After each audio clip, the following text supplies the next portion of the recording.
Hello and welcome into the Scouting Grounds. We are here for the Open Qualifiers presented by Upsurge. I'm Mad Magical, joined in by Return as we get ready for this exciting grand finals between Supernova and Maryville University. Yeah, and of course, you're still in stage one of the Face It Scouting Grounds. The winner of this term actually will be giving away one seed into those Face It Open Qualifiers that will be going on into those playoffs, into the whole kerfuffle, all that kind of thing.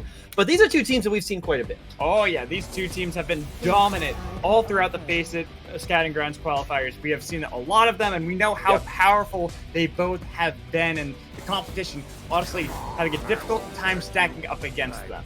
Exactly. I mean, Supernova have just been coming in since the beginning of the season looking like they're the new big kids on the block. Of course, they had some stumbling blocks, most notably against a new over in the big league, but now here back in Upsurge, they're still looking to protect their basically undefeated run through the Upsurge brand, and they have already, along with their opponents, have already qualified now into the Scouting Ground Stage 2.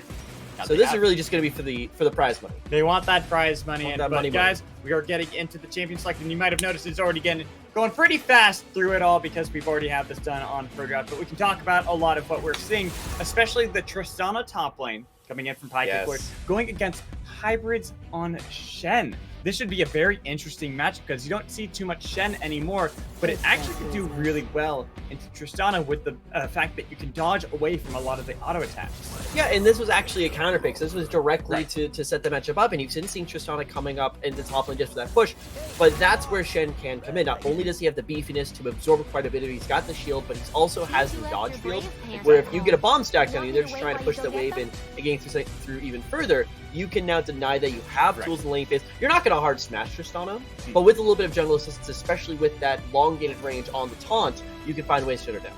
Now you guys can see that we've gone pretty fast through it all. You can see the bot lane. Evan Orel going to be on Yasuo with Shady onto Nautilus. Should be a very interesting matchup against Lucian Value, which will be very powerful with the Braum on Mist. Yeah, no, this is a really interesting one. What I'm actually kind of afraid of for Maryville, to be quite frank here, because the Lucian Braum lane not only is one of the most aggressive lanes, it's one of the most defensive lanes they don't really think about, because not only do you have the mobility on both champions, but Braum as a champion is built to absorb engages. If there's ever a point where an engage goes wrong, where somebody misses an ability, you just use those passive stacks to just stun them in place, and boom, two melees like Yasuo and Nautilus could be very... Let's actually watch where they swap that. Okay, that would make a lot more sense. This does make a little bit more sense when you see the Karma bot lane and the Yasuo into mid lane for Julian, especially with how Karma has been, where it's really interesting to see more of these mages in the AD carry role as opposed to trying to go for something like how Lucian is typically into the bot lane. You have something like Karma that can heavily poke out that bot lane. And I mean, if you're looking for a masterclass on how to bring mages to the bottom lane, Professor Evan Orel is going to be your go-to guy. Evan Orel, especially with Columbia College last year, and is now coming in and even tapping a few choice words with Chenna Zoo, who is the head coach for Maryville. He said that Evan Orel is a very unique player. We liked his flexible champion pools out quite a bit, and it does give you that extra bit of flexibility because now you can bring a little bit more aggression to that bottom lane, even the more pushing, and quite frankly against Lucian Braum, just being able to clear those waves, stay at a nice safe distance while also having a shield to rely on. That's going to be huge for just keeping this laning fake going, maybe even freeing up Shady to do the classic and patented Maryville roaming support. That would definitely help them out, especially because you do have Iconic onto Silas, which is something that has kind of fallen to the wayside. We've been seeing lane Silas come up a little bit more, especially after the nerfs that came in 9.14, but a lot of people argued that Jungle Silas really wasn't hit that hard on 9.14 and still is pretty relevant, especially into Sejuani. It wasn't hit that hard, but it was also just, it was passed over when the goodies were being handed out. I mean, the extra shield against bandage damage, that's great for you in some of those lanes, especially the mid lane, which is very oriented right now. But you're right, in the jungle, of course, with your passive, with the ability to double stack with abilities, you have a great clear speed, and you've got a lot of intricate ways to affect that matchup once you hit level 6. I mean, same way Sejuani ulti, need I say more, Camille ulti as well. You got a lot of different ways to influence it, but it does always come down to can you find those opportunities, especially because now a rank 3 ultimate will have a 60-second cooldown instead of just a 15. And we do need to talk about one more swap that did happen over on the side of Supernova. It is Sudsy onto Tristana, not going for Pie Lord top lane Tristana like we have been seeing a lot over in the LEC, where we're seeing more of the Tristana Corki top lanes really come into the meta. They want to have Pie Lord on the bruisers. Pie Lord loves playing that style of champion, so going into something like Shen, could be either really explosive for Camille or detrimental, because Shen, again, same kind of problem that Tristana would have, can get countered.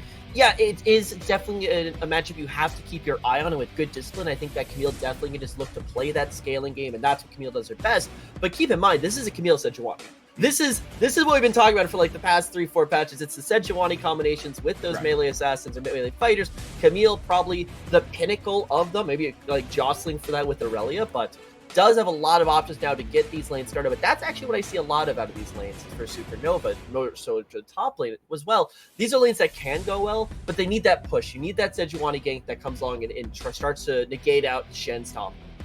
This is where we're going to have to see how both teams are going to be able to stack up against one another, because it is an interesting meta that we've had pretty much unfolding. The Tristana mid lane up against the Yasuo as well for Julian. I'm really excited to see how this is going to play out. Oh, this is going to go like fantastically for Sudsy. If he can somehow isolate out that matchup and just allow the range advantage to keep coming through. There's a fun fact here. Yasuo's wind wall is on a much higher cooldown than Tristana's auto attack. So you're going to have a lot of possibilities to be melee versus range, plus the safety coming out of Tristana gets you out of a lot of those rough situations, especially when you're seeing Shady, of course. Going to want to be that roaming support down here, move away. This is an AP Tristana? We'll never forget, my dude. Don't you worry. I want it back. It's right here, One right day. in our hearts. My heart's on this side. Right in our Cloud9. Right in the Cloud9. Right in the Cloud9. But guys, we are getting into our first game for the grand finals of the Open Qualifiers, brought to you by Upsurge. And of course, we are just going to get everything.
Teams load up onto the Rift. Should be really exciting to see how they're going to be able to combat one another, especially with the newer strategies that have been learned by a lot of the teams on 9-15. You got the Karma, Nautilus bot lane. You have the Tristana mid lane as well. I'm excited to see how both stack up against one another. We have some interesting flexibility coming out here. Of course, game number 1 of our best of 5 winners going to be going away with the lion's share of the 2.5k prize pool provided, of course, by Faceit, and also in collaboration with some great sponsors. We've got some great League of Legends here between two of, quite frankly, of what have been the most dominant teams so far in this season. Indeed. They have been two teams that have constantly been rumbling against one another, trying to see who is the top in amateur. And honestly, it's been difficult to tell because they keep going back and forth with who takes the crown. Yeah, I mean, to be fair, it is amateur, so it's kind of, you know, any day, anything could happen. Of course, we had Supernova, of course, dropping series to a new. Maryville have had some slight drops. Everyone has their arch villain.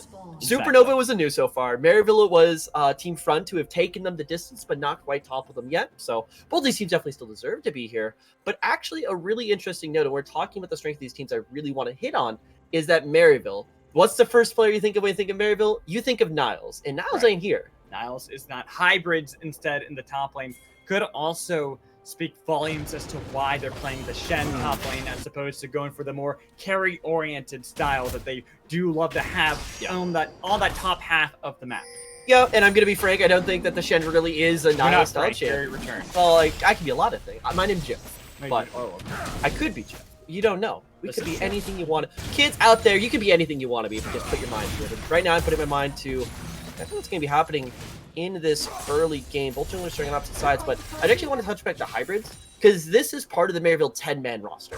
Hybrids was kind of the one that we said, okay, he's going to be kind of backseat behind Niles, but Niles right now a little bit burnt out from the International Collegiate Championships, so this could actually be the start of something really interesting, because if Hybrids can prove that he can compete in a bit more of a supportive role, and maybe have somebody like Julian in mid lane or Evan Arel on bottom lane start taking more of that carry role as well, you might then open up new opportunities for that playstyle development. Have the dredge line land from Shady in the bot lane, but then you get the concussive blow stack up right on top. They have the ignite taking flash for flash, a lot of damage coming in. Value wants to get the kill, but Evan Arel will be able to use the Defiance to keep Shady alive. And while you may have the range down there in the bottom lane, you always have to put an asterisk on the end of that, because Lucian and Braum, if you get one stack down, they're just going to go in and in and in and in. But actually, interesting note there, Value does blow the flash away, potentially giving some more eyes to the bottom side now top lane.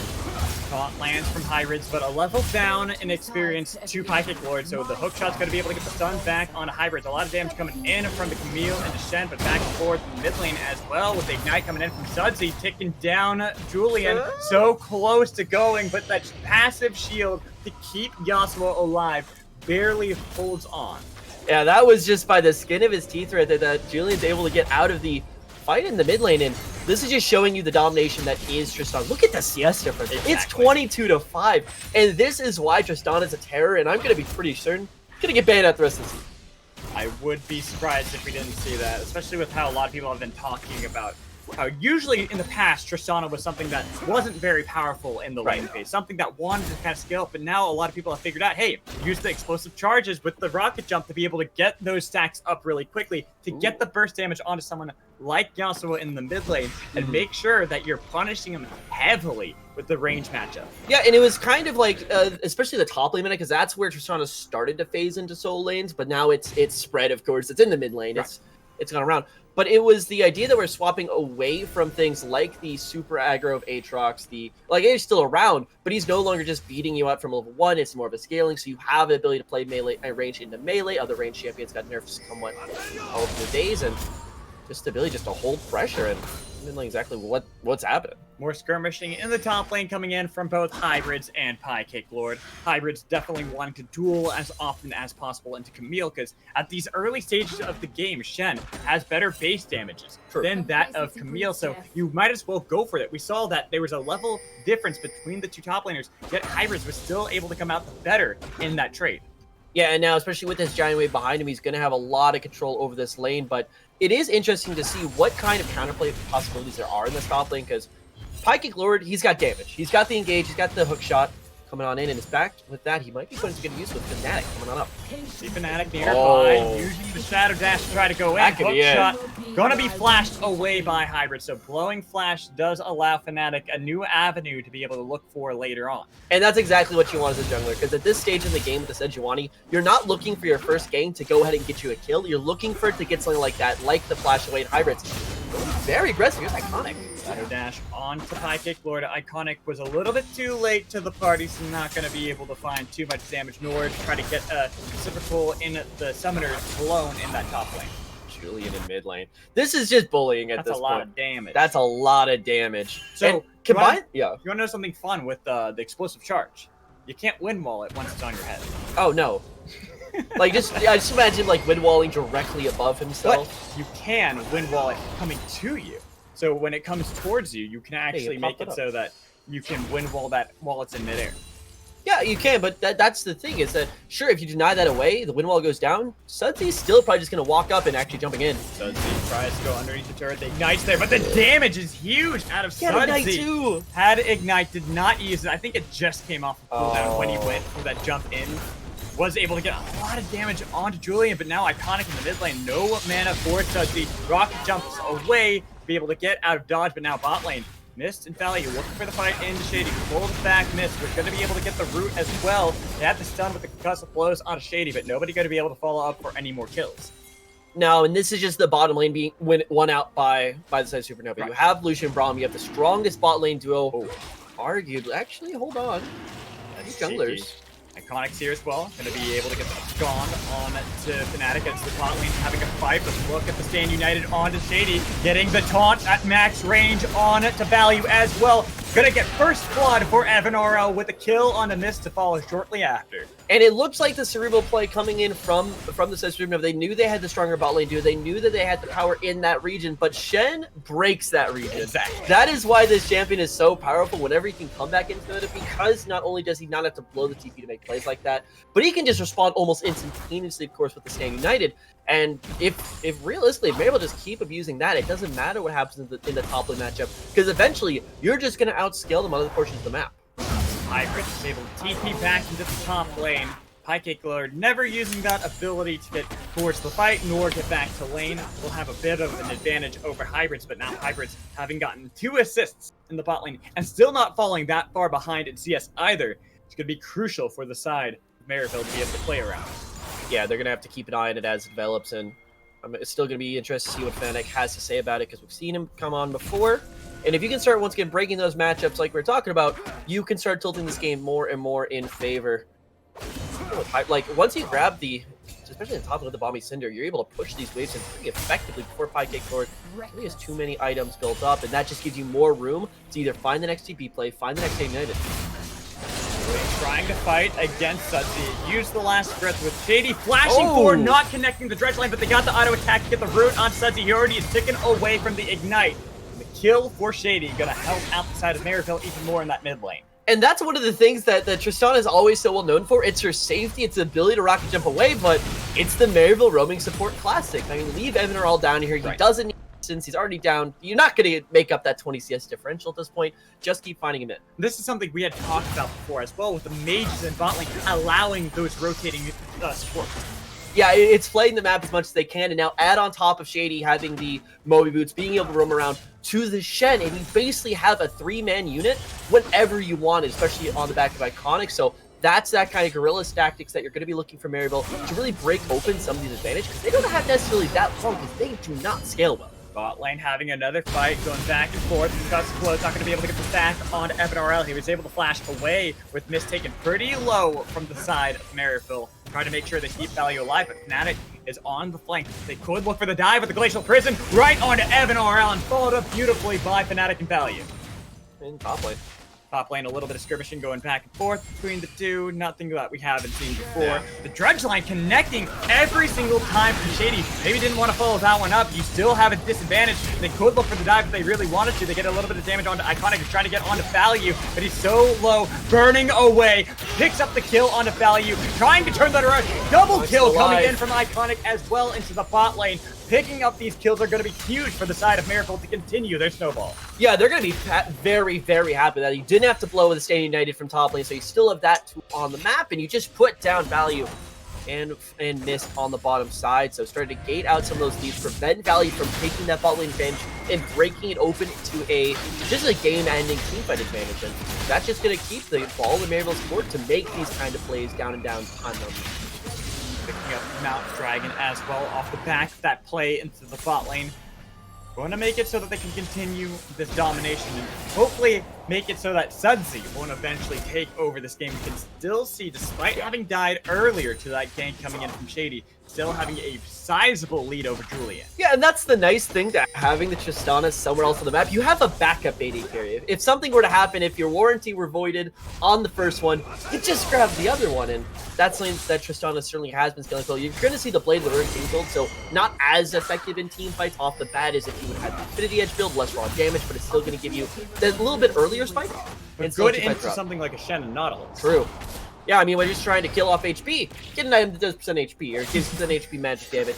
It is certainly going to work, but let's see how they approach those fights. I mean, you got so much DPS, you got a front line, but it is going to be about controlling the pace of this game at this point. Because now for Maryville, at the drop of a hat, they can have a Shen somewhere, they can have a Nautilus somewhere, and if they use those to secure these next 2 neutral objectives, maybe grab the Herald and force some gold onto somebody. Actually, as I say, that looks like Iconic may have the similar thought. I agree with you on that one, trying to see if they can get a little bit more gold, take down some of these objectives. They want to make sure that they have as much gold as humanly possible going into the team fights. That is what their composition is built around. Essentially 3 supports with 2 carries, in Yasuo and with Silas. Yeah, and I think that that's exactly what they're trying to build around this point. 3-on-1, and actually keep your eyes on Iconic where it goes with that Herald, because that's going to be very telling. I would assume that's going to be dropped in mid lane for Julian within the next 2 minutes. If you can get even more gold onto Yasuo, you can try to get him to his 2-item spike, basically during that team fighting phase before the double carries really start taking over for Supernova, and definitely be usable here. Does seem like they're a little bit concerned on where they exactly want to send Iconic right now, trying to farm up. Again, he is kind of the carry. This is an unusual composition when you have Shen, Karma, and Nautilus in the lanes. That means you have to have your jungler be the carry. And Silas is very adept at being able to do just that with how much raw damage he can bring in. He is going for that AP build to kind of go in tandem with the fact that you have Julian on Yasuo. This on bottom side. Very interesting. I'm surprised to see that. Yeah, I'm really curious here. So when we're saying mid lane, we're saying that to drop the mid because you get the plates onto Julian. If they grab it down here, that means that they're trying to put gold onto Evan RL. Maybe Iconic is close enough. I actually think it's even more of a takeaway from value and miss in the bot lane. You have a Braum Lucian lane that has been struggling. And these are two that do very well in the mid game. They really want to skirmish. This is what the composition of Supernova is skirmishing. And they haven't been able to do that to the fullest effect. And if you keep them behind, they never will be able to. That is true. Breaking up this tower does push us a bit closer to that team fighting phase. Value in this. We're going to be a lot happier with the passives, with the lockdown they can get to just go find. Yeah, that was maybe a little bit too close for comfort, but either way. And then there were two schools of thought when you're talking about, okay, what do we want to do with this Herald? The first one is what we're referring to, we want gold onto Yasuo. The other way you can use it is for that map pressure. I think that's what Supernova's going to be prioritizing a bit more. You gotta be careful. Was able to get the last breath on Studzy with Death Charge fall off as well, killing 3 for Iconic. He's on a rampage, and they are gonna make sure that Pancake Lord has to run for the hills. Iconic is still not done. Was not able to land the change of the chain slash. Was able to get a lot of damage onto Camille, forced them away, and Value, who's bot lane this entire time, not going to be able to show up to the party. And this is a little bit of a lack of setup now coming out for Supernova, because we've already said before, you got a roaming support, you have a Shen ulti, you need to take these things into account when you're setting up some of these fights, because if you just engage on somebody, boom, Shen ulti, you're kind of No way! Shady stole that. I refuse to believe that. That didn't happen. Shady stole that. He got stole it. He got it. Did he steal it with the E? Yeah, he did. He stole it with the E. All right, so Shady's maybe a little bit nutty. He's smurfing right now. He's absolutely smurfing. It is. And that is so tragic for Fnatic, needing that experience to be able to keep up with Iconic. 2 levels now behind this Silas, who is the carry for the side of Maryville. They have put so much gold into Iconic, you can't even see that, having the most gold in the entire game right now. Yeah, and this is only going to get scary and scary as you get closer and closer to those later game team fights where more is on the line, where the Herald is, or where the Baron rather is on the line, and even these tier 2 towers is barely even cracking the first one right now. But Iconic already on the Silas is a champion that likes to brawl, is a champion that likes to get low because you have the heal coming out of the Kingslayer. Add on top of that now the fact that you probably get some sort of damage reduction on from Shady, plus you get the healing from NRL.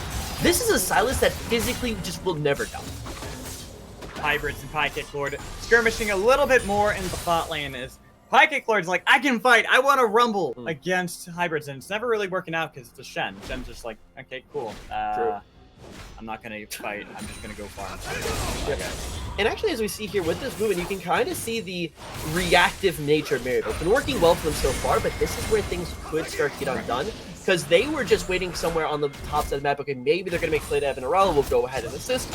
But Supernova actually calmed down the pace a bit. Know that the remainder of the Maryville squad's on top side. Grab the dragon in response. Ocean Drake isn't going to save your game right now, but it's a step in the right direction. Ultimate away. They need to make a play here. They're trying to see if they can make the pick on Julian. Was able to get the permafrost, blow him up as well for Mist to pick up the kill. Colin comes in, depth charge and ultimatum laying down on Shade to try to keep him locked up as long as possible because he's not that tanky just yet. Value going to be able to pick up himself up a kill. The Sudsy had a bit of a reset, looking for the dive onto Evan RL. Underneath the turret, not going to really save you against the 4-member strong on the side of Supernova. So take down a double kill for Value. But you have to be considering exactly what you're going to be getting off this, because yes, those were great kills coming up Supernova, but look at the rest of the map already. I think Sudsy is going to be able to get at least this tower in the top lane, so evening it up just a bit more, but farm definitely for hybrids, but when you look at the fight in itself, not about what happened after it, that was actually really good setup for Supernova. They know that hybrids doesn't have the stand united. They were able to get onto the members one at a time, not allowing Iconic to get the shield on, and that just let them through the fight. If they keep exiting like that, there is a way back into the game, and their scaling members are going to be very happy with it. Plus, for the side of Maryville, they wanted to try to see if they can go for that fight without Stand United on Hybrid. There's no real way that you can go for a fight when you don't have the Shen ult to back that up. Exactly, and it is just part of the Shield-a-Palooza, put it on Iconic or put it into Honeybee when somebody's going in, let them deal damage for the rest of the fight, and we have Iconic who's at that point, but right now with Honeybee, with Julian, not yet on the Infinity Edge, you like to see a little bit more damage before he goes, super Chad Yasuo, I am going to win the game now kind of It's mode. got to be 0 and 10 before that happens. He's got a little bit to go before we're going to go for the 10 death power spike here, but 10 spike, either way you want to look at it, it's still going to be a bit value, especially up here in the mid lane, but a little bit. get the trap. United comes in, getting the flash already out of value. They have backup from Fnatic, but they don't land the dredge line from the side of Maryville. Instead, they're going to focus completely on the miss, get Iconic to be unstoppable, so that way they get something out of the use of the Shen ult. Yeah, and they're going to need to really press with this. Iconic, though, still with the Bravo ulti. This is He's dangerous for still value. looking value. He has not left. Goes for the Glacial Fissure, but is shut down by value. He was by himself in enemy territory. Glacial Prison comes in from Fnatic. They're going to continue the fight into the back line. Red line does not connect again from Shady. They use the step charge on to Pykick. We're getting a little bit of damage coming in from Shady and from Sudsy. Trying to get on to Hybrid. Picking up the kill for Tristana so they can turn it around. All because Iconic was way too far out. Yeah, that was a real head scratch. I was anticipating that there was Evan Arel around the corner, so it's like, oh, he's going to get a giant shield, and then Kingslinger and a Lamau and full HP Silence. But no, he's just completely over-aggressive, and then you have Supernova realizing, okay, there's no Iconic. There's literally nothing to stop us anymore. Just runs it right back down, and this is still just prolonging that game. This is the point in the matchup where Maryville need to be hitting those key spikes. I mean, you have Iconic on a very nice point, but Honeybee still needs to get a little bit further on and actually putting this game out now, because those matchups that we talked about before, the top lane one with Camille into the likes of Shen, Sudsy still scaling up, Value still getting core items. All these matchups are only going to be getting worse and worse as the game goes on, and you need to rely on that playmaking. You need to be relying on that map mobility with those key ultimates. And when you let Supernova play their game, they're just going to slow it down to a snail's pace. Plus, they have so much better skirmishing at this mid game where they can fight in these tight corridors. They can have two people go in at a time, back out, the two new guys to come in and try to see if they can take on the challengers. While over on the other side, Maryville have to be grouped up together. They need to be a concise unit if they want to find those fights, and that hasn't been happening for the past 3 or 4 minutes when they desperately need it.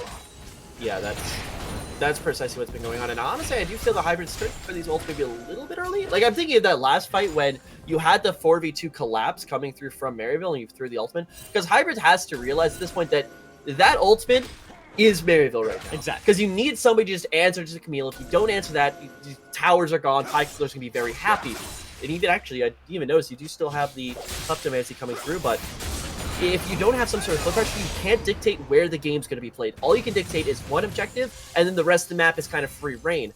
But every time you use that ultimate, you take yourself away from that fight, set up potential 4v5 for Supernova, and they're going to be very happy to take that time and time again. And now, we start to focus around the dragon. We get a little bit more vision setup coming in from both squads. Dragon, second Mountain Drake spawn up in the game, and for the side of Maryville, they need to make sure to deny that from Sudsy and Pycake. You want to be on split push duty. They want to be the ones taking down the turrets really quickly, which is why you see Supernova putting such a fight around it. They need to make sure that they keep that into their hands. There's so much being used. They got the ult coming in from Iconic to the back line. They even have Evan doing a good amount of poke onto the back line, getting a little bit onto Pycake, taking him so low. They go for the engage, pick up an immediate double kill coming in from Iconic. As Value Sudsy running away as best they can, but they are being hunted down by Iconic. Dredge line to allow a triple kill for the side of Maryville, and they're paying it onto the Baron. And Maryville, that's the exact fight that they want. They don't care about the dragon at this point. They can pick it up later. It's just going to be all on to Baron. It's going to be a bit interesting when they have enough damage to take it all down, but I think they got enough in the squad with no ADCs required. But either way, with that last fight, once again, Supernova, they make the right first call. That is, get the ultimate off of hybrids. The problem is you have to respect where pressure is due. But now, members of Supernova trying to stop this. Trying to see if they can be heroes. Delay for Fnatic to be able to come back up. He just respawned. It's down below 50% health. High Kick Lord and Sudsy are on the other side. They've taken Huni really low in that one as well. They're going to be able to get the kill onto Sudsy, turn it around from the side of Maryville. They only lose Shady in the fight. Spy Cake Lord and Mist trying to see if they can get a couple of the Baron buffs off of the heads of Maryville. They're going to be able to get out of there alive at only the cost of this force. Yeah, that's a fantastic play for Maryville. They got Supernova playing right into their hands, took the 5-on-5, didn't try to reset, split the Shen away, and they're going to be very delighted just to grab that Baron because now they can start forcing these further and further. Before there was a big question for Maryville, which is can you stay together or do you have to answer Camille? And before, if you left Camille on her own, she's going to take more than you can even think about now in mid lane. Evan RL getting caught out thinking you have a turret to protect you. Unfortunately, not. You need your team. You are really just a support. Even if you think you have a lot of damage as the Karma, you can wave clear, sure, but you still are about the shields and being with your team. Yeah, and you can see CD don't got any way to get out of it, and it's just going to be very, very dead. But without Evan RL, that does take away a good amount of teamfight utility. And this right now for me, for Maryville, is going to be more of a setup phase where they're not going to be looking to launch a play within the next minute. They're just going to be looking to push these waves out, grab some towers, set that vision line even further, so you can then look for that next catch-up fight. The one where you bring hybrids in on Iconic, you wipe them through. Even Julian should be backing here somewhat soon. He's on 2 of the 3 components of Infinity Edge. Once that comes through, you have your 2-man dive squad. I think you're actually ready just to hard win these fights as long as you keep catching Supernova trying to fight that 5v5. Maryville having a little bit of split decision on this. They have hybrids in the top side of the map. They give over free Mountain Drake to the side of Supernova. And this is something we had highlighted before, that you don't want to give over for free to Sudsy, especially on the Tristana. Even if you've kind of fallen a little bit in these team fights, you still have a very powerful destruction tool in the explosive charge coming in from Sudsy to take down those structures really quickly. Yeah, and I pair that with Demolish, and it's just eating tower for breakfast, basically. It's just shredding them up and down with Baron. They're trying to output from him. High Cake Lord in the top lane, who is miles away from the nearest tower in. They're going to have to make a decision here. Trying to see if they can wave clear against the side of Maryville. Fissure came in and was able to get the knock-up on Value, but nobody wanted to follow suit underneath the turret. They do have Stand United in from Hybrids. If they need to go for the fight, they're able to get the dredge line, trying to see if they can pick off a couple more members from the side of Supernova, but nobody going down just yet. Only down to 50%, but that's enough to be able to take down the secondary turret. And right now, they're trying to force rotation out from Pike, who has now finally hit that top tower. No Baron buff required, but has Mount Drake. They gotta do something, though. They gotta answer. They're in the base right now, finding the pick on the Mist. That's the depth charge alongside the last breath to pick up the kill, looking for Value underneath his Nexus turrets, and they still have High Kick Lord in the top lane, trying to push and answer an inhibitor. It is going to be a lost fight for the side of Supernova, even though they are able to answer with a Constellation Surprise maybe of the inhibitor, because now that Julian is here, he might just die for it. He's going to use his life as something for a Value. Unfortunately, it does seem like the chase is there from Julian, looking for High Kick Lord, was able to get the slow from the tactical sweep. As the rest of the Goon Squad is looking for the flank, there is no escape, High Cake Lord. You gotta realize that now as the dredge line lands, he's able to get a little bit of heal, but uses the ultimatum to try to escape danger. Now Iconic and Hybrids here, making sure you can't get out. I was really thinking for hot seconds, like, what if he gets out? There's no way in heck, right? Yeah. That was a very pessimistic call coming in from Supernova, because the idea with keeping High Cake Lord on the top lane is basically saying, all right, if we bring our members in, there's no way we win a 5v. And that in itself is correct. And they basically say, okay, once we know that fact, can we try to deal as much damage as they're doing to us on our side? And to be fair, when you consider that they're up against Baron, that wasn't a terrible trade. I mean, they do go down if you kill. They did get something, and that's actually kind of like what separates out teams at this level. It's, do you try to take that losing fight knowing that you're going to be losing already, or do you find something back? And quite frankly, the trade of losing a few kills for inhibitor trade when you don't have Baron, it's acceptable, and it does still keep Supernova with some tools to leverage later on, because that's when you lose the game. Not when the enemy team has too many items, not when they just like look at you and delete you. It's when you have nothing left to leverage in the chess game that is League of Legends. Or when the Nexus explodes. That too. Yeah, that's one of the two. When you tip the king over. Exactly. So right now, side of Supernova do have a path in. Even though there's the Baron buff, you had that Baron power play coming in from Maryville. The gold lead hasn't really ballooned out of control. It's only about 3,000 favoring Maryville here at 26.5 minutes, which is not that massive of a lead. It's definitely not insurmountable for Supernova to be able to find these fights, but they have to be careful because their composition was meant for skirmishing early on in the game, and now they're starting to get outscaled a little bit. They already were losing earlier on in those skirmishes, and it's going to be much more imperative now that they make sure to utilize High Kick Lord on split push duty because they cannot win a straight up 5v5. There may be a point a little bit later, like a very long time later in the game, when the true crit builds do come through, especially on a 70 that you can contest a 4v4. Don't want to say a 5v5, right? But you can find something there, but that is so far away, you can't rely on it. Now you need to play around High Kick Lord. You need to be setting Fnatic up there, whether it's Vision, whether it's just trying to knock down Shen. Because if you take out the power point of Shen, you don't have to worry about 5v5s anymore. You take away the safety from the squad, but that's always the problem. If you send members to deal with Shen, you still got to be thinking, okay, what are they going to take on the other side of the map? And then it's like, okay, let's find curtain number 1, free bet. There's also a Shen, too, who can always join in any fight immediately. Doesn't even need TP. Stand United being up to the answer. Teleport coming in for High Kick Lord, plus going for the fight underneath his own turret. Hybrid's getting the better end of that trade against High Kick Lord, with the fact they have Shady on the other side of the flank, looking to try to see if they can take away the split pusher on the side of Supernova. It's going to be all too easy as they pick up a killing spree for Hybrids. Yeah, and Hybrid's having an absolutely fantastic time with there. Has so many resistances that the Slay game still pushing a Camille still hasn't set up yet. And when you don't send an extra member, when you don't send Fnatic, there's no way that you leverage that. That's a great pick. Pick up Sudsy. They go for the all-in. They do. And Oops immediately as Iconic is trying to make sure they can take down Tristana. The hyper carry coming in from the side of Supernova, while Mist is trying to protect the entire team. They don't have Hybrids there. Hybrids had used Team United, but the fact that Julian died before Shen was able to come in made it so the side of Maryville couldn't go for the fight. That's a fantastic fight though for Supernova, because now not only do you have a member advantage here in 10 seconds, High Kick Lord has TP, you can force a 4v5 fight here on Baron.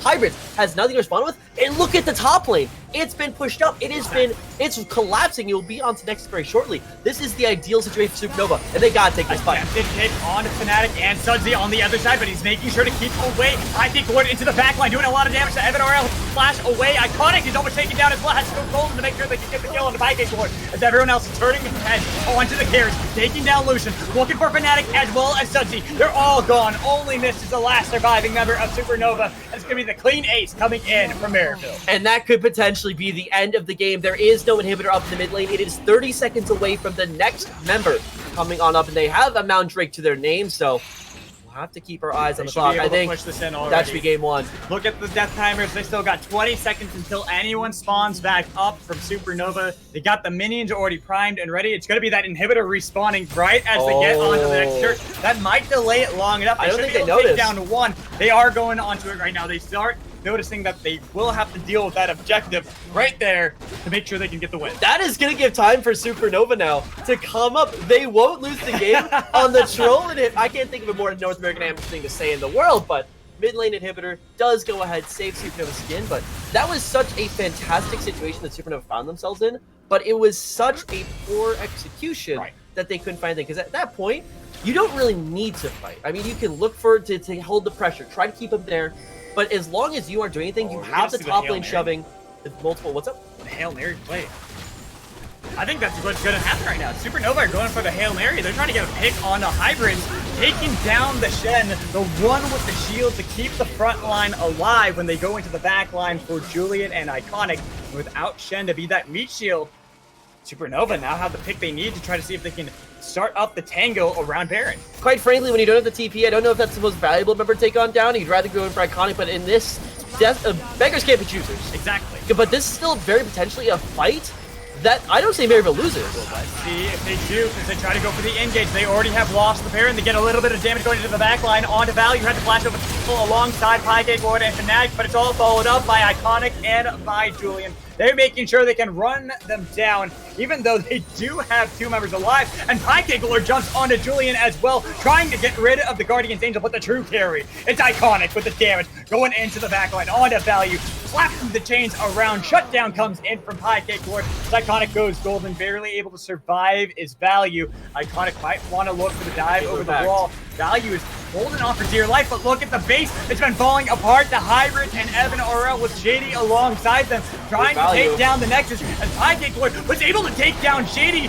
Stay United to keep Evan alive for now, as Value is going to be able to show up and get a lot of damage onto Evan RL, who's running away from the fight with the dash forward. One more auto is all it needs. The burn from the red buff will pick up the kill for Value, as Hybrids is going to die as well. But A somehow for Supernova. What's happening at this point? Like, that was just a... All right, whatever. All right, so currently what we have right now is we have 2 Baron buffs up and available for Supernova that somehow managed to survive the rest of that fight. That was a very poor situation Supernova put themselves in. This is what I was talking about before. You take Hybrids down. Hybrids is a huge part of that split game turning into a full fight. If you don't try to split push against them when they don't have the split pusher, that's how you attack not having a Shen. You don't take a team fight because still the main team fighting members were still up and available for Maryville, but that doesn't matter right now. It's keep turn around a little bit of an overcommitment from Maryville once more, and this might just buy Supernova quite a bit of room. Evan RL Hybrids still being down. You don't like the 45, but maybe you like the 3v5 just a little bit better. They're going to be able to spawn back up and hold on to the base. They do lose that mid lane inhibitor. It's going to be equated on the other side. Both of them no longer having that. And somehow Supernova get that hero play. They take down the Baron. They hold on to their base as well off the back of High Cake Lord going for the 1v3. And there was no true damage coming in from the side of Maryville. It was a Shen, Karma, and Nautilus. They can't take down Nexuses really quickly. They certainly cannot, and that is one of the downsides of having the mages in the bottom lane. They don't do as much damage when you're in those base scenarios. Now, usually that's a little bit of a more niche point. You're not really thinking about it all the time, but I just think they're going to have to be taking into account. So if you want to win this game for Maryville, it has to be through good old-fashioned team fighting. Find an ace, find a full swipe, because now there is nothing left for Supernova to fall back to. In fact, mid lane inhibitor is not too far away, but the base is currently completely exposed. That does potentially also open up for Maryville to find a backdoor with multiple TPs, multiple, Stay United coming up not too far away. But they got a while until their own TPs come up, and you have TP for Value, you have TP for Pancake Lord that's going to come up well before Hybrids or Evan RL. So I was talking about the Hail Mary play that came in around the Baron from the side of Supernova. Maybe they go for the full mile and try to see if they can take the base before they lose their own naked Nexus. That, I wouldn't count it out at this point because quite frankly, at this point in time, nothing except for the gold in the items from earlier matters. All this comes down to right now, ladies and gentlemen, is one fight will win the game one way or another. There is no chance, I know I've said this probably a little bit too many times before, but there is no chance that this next ace, unless it's a double ace, doesn't result in the game not ending. I'm pretty sure they're just trying to prove you wrong at every single point because they hear you. They're like, oh, Return said that this is going to happen. We have to do the exact opposite. So now that classic collusion justice fight. Whenever a fight happens, it's going to be the double ace. That's what's going to happen. I covered myself. The double ace, maybe not. Okay, fine. It's going to be a single person alive. That's what it's going to do. One person's going to. That may just very well be true. And actually, something that we hadn't considered before, the damage profile actually coming up from these members of Supernova. It's all physical damage. I was immediately thinking, okay, Julian's got to find some resistances. I was going to think, okay, maybe go for the Sterix gauge. You try to be anti-popped. You just try to have something, but realistically, with no real sources of magic damage, and the fact that both these ADC spec so into the early game damage with the Blade of the Ruined King, and only now are coming around to full crypt builds, there aren't ways to cut through these frontline members, but maybe it comes on through minute. Trying to fight around the mid lane inhibitor has spawned back up, and that is crucial for the side of Supernova to be able to hold on for dear life, because they don't have any turrets around their nexus. They need to make sure they're putting up the fight. That is why Pancake Lord, who is pushing in the bot lane, has come back with the team. He's grouped up again. All the while, Hybrid still has that opportunity to join equally as well. With that Stand United, it has to make sure that they don't lose any damage or threat in any of these side lanes to Pancake Lord. And this is why the game plan for Supernova just became 10,000 times harder to compete with. Because now for Maryville, all they need to do is try to find something out on the side. You have Shen who can ulti into a fight, and if you find anything that is even close to even numbers, there's a 99.9% chance you win that fight. For Supernova, they want to try to split you apart, but Pancake Lord, if he were to get caught somewhere, if his TP was to get canceled somewhere by Hybrid, if he was to be kept out of a fight, that could be the game over. So when they're trying to leverage the split push to their advantage, but so much at risk, it is so incredibly difficult to find that correct setup and to basically have faith in it. Because that's what split pushing is. It's about faith. You gotta have the faith, and hopefully you gotta have the Baron as well. As it's gonna spawn up here in about a minute time. Both teams gonna want to try to see if they can dance around that. Who's going to be able to pick it up? It would be their second. Baron for both teams. That is crucial. Everyone talks about getting either 2 Barons or 2 Elders because of how much longer they last and how much more empowered they become. So with that alone, maybe we don't even need a team fight. We just need the Baron to be secured by either one. And it depends on which team comes around. I mean, if it's Maryville, you're going to get a team fight. They're going to 5-man stack, but now does have the damage. Does not have the damage, but does have Shady on the other side. They're going to be able to land the Dredge line. They have the Guardian's Angel with the last breath on to miss as they get the Glacial Vision into the back line, getting a lot of damage as well. They take down Shady. They're looking for more. They take down the Shed and get the Guardian's Angel off of Julian as well. They try to see if they can jump into the back line onto Iconic. He's gone. Only Julian is going to be left trying to duel with the entirety of Supernova. All the while, Evan RL burns the Ignite. The ace comes in from Supernova. They pull off the miracle. They were down, but they were not out. Now they are in the face of Maryville. The Nexus Search are gone. Game number 1 goes to Supernova. And game number, ladies and gentlemen, this is only game 1 of a best of 5 series. This is the appetizer. That's a hell of an appetizer, to be quite frank, right there. That's the Laker roll before everything else. And I have to say, he's staring at me now. I have to say that was so back and forth. I like the way that Super approached that last fight because, of course, the first thing you want to do is you want to make sure you're not a 5v5. Right. Well, the way they engaged was so quick, there wasn't time for the rest of the members of Maryville to get set up. There wasn't. Iconic basically wasn't a factor in that fight. You had the Julian ulting. I believe it was the Braum. I believe he ulted, missed. He did. So there's no way to deal with those backline members. Sudsy finally, at least on a bit more damage, has the armor penetration along with value. Now has a full crit build on top of what you normally would take in the early game.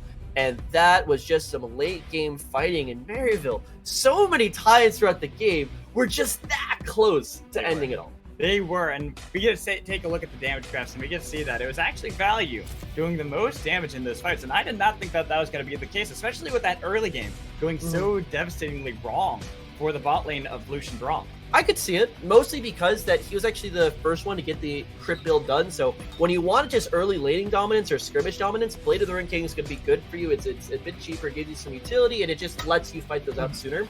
Infinity Edge is just big numbers, and not only did he find those big numbers sooner than quicker than Sudsy, Valley was actually having some great uptime during those fights. It was Sudsy who was getting smashed repeatedly. So the fact that Valley's able to kite around the edges of the fight, able to keep it going, and especially at the end of that last fight, stay safe from Julian and the big old bad shield of Wombo combination, that's really what brought them over the line in this one. And you know that's also why we call Valley probably the best ADC in amateur. And he very much earned that title today. Going 10, 4, and 7 after starting off the laning phase 0, 2, and 1. Definitely an amazing turnaround coming in from the side of Supernova, and honestly, I gotta applaud a lot of their team too, because you look at Sudsy, he was doing great in the laning phase, started struggling a bit in the mid game, but then started getting the damage they needed to. They were able to rely on him in team fights alongside Valley, but then High Kick Lord with split push duty, really saving the team, taking down the top inhibitor that allowed the game to delay. This was a game where the first win kit and the first game plan didn't work out as intended. No. The first one would have been just Pike Alert. Okay, go smash Shen. Hopefully he doesn't have 3 items. Then have skirmishing going on. Yeah. That didn't go. But this game was, you could almost see it in real time, the progression of strategy. The falling back, the collapsing onto Shen, just trying to get them into these quick skirmishes, the 1v1s that turn into 2v2s, 3v3s before even is 5v5. That's the adaptation. I think that the real flaw there for Maryville is that they gave just a bit too much time. Right. They weren't making those aggressive plays when they had the pressure behind them. They weren't throwing the Shen ultis, I think, to try to fight 5v5s, and they just came up just a touch sword. Just didn't time the inhibitor. That was the real mistake. It was the honestly, that inhibitor, it was a bro inhibitor. That inhibitor saved the game. Right at the right time for Supernova, so they had to turn around. It allowed enough of the death timers to be able to be short enough they couldn't go for the full end, otherwise they'd all get wiped. Yeah, that's a game that doesn't happen again. Like, if with all things, I mean, Frank, if you launch this game back, you're not Frank. All right, whatever. If I can be returned, you can go you can go so long. Like 9 times out of 10, Maryville probably pulled off in the end, but Supernova, like, I don't want to take away from, they deserved that victory after the way they adapted, but maybe a little bit of luck came in as well, and we'll have to see if that luck's going to be able to keep up as the series continues. Yeah, because this was a best of 5, so guys, we'll have more action here in just a little bit for the open qualifiers here, Scouting Grounds, brought to you by Upsurge.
guys, welcome back into the Scouting Grounds Open Qualifiers, brought to you by Upsurge. I'm Mad Gold, joined in by Return as we get ready for Game 2 of our finals between Supernova and between Maryville University in a Game 1 that went back and forth for quite some time and ended out having Supernova take the first. Yeah, that was definitely multiple points. Maryville could have won the game. Supernova coming out as well. Now, we need a mental reset. We need to reset a draft as well. And speaking of which, we're going straight into picks and bans now for Game 2.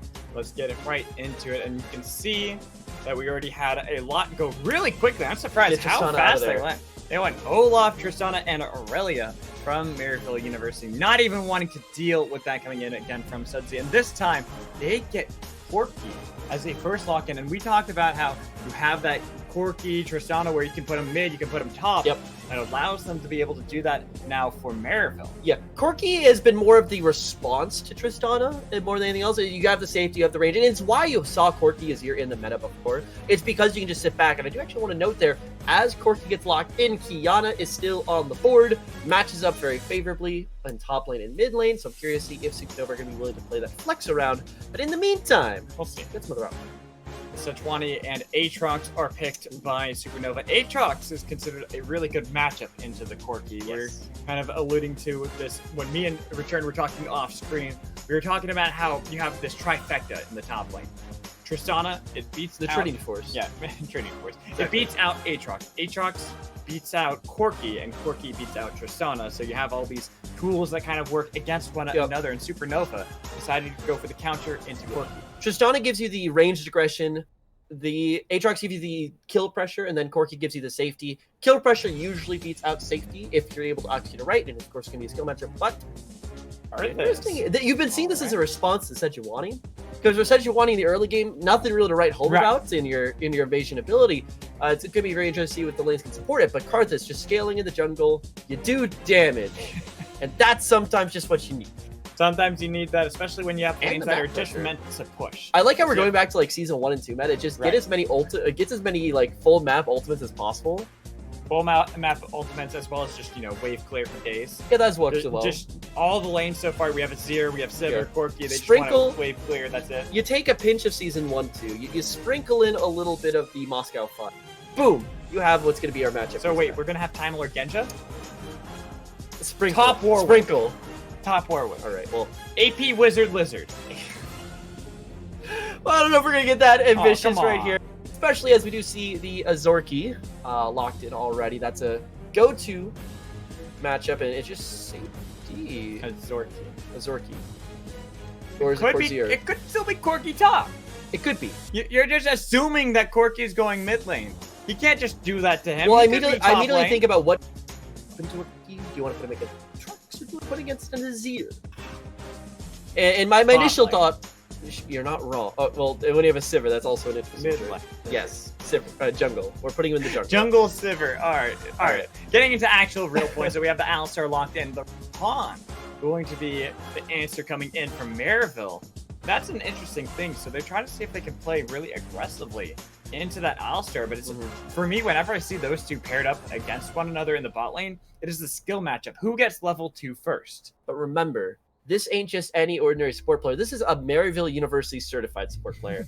And that means that Rakan probably can be a mid lane a little bit more than he bottom side. And when you look at that matchup, especially if we keep our hypothetical of Azir versus Corky in the mid lane, the quickness plus the grand entrance is something that can keep Azir pretty well rooted. Add that on top of either, probably going to be the Corky now, into that matchup, and you still have it very favorably, especially now with Maryville picking Camille as the Aatrox counter pick.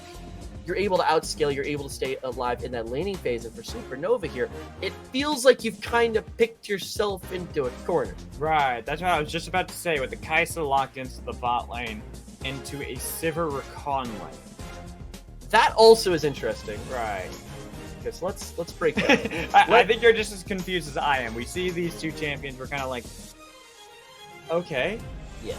I would have, like, the Nautilus would have been a great pick, but they banned that away themselves from Supernova. So now we look at how their composition kind of meshes together, and sure, they have a good mix of damage that comes in. You have a Bruiser in the top lane, you have insane damage coming in from Azir, as well as from Kai'Sa, as well as 2 meatballs to kind of absorb the front line if they need to. So Supernova have more of a team fight this time when they went for skirmish last.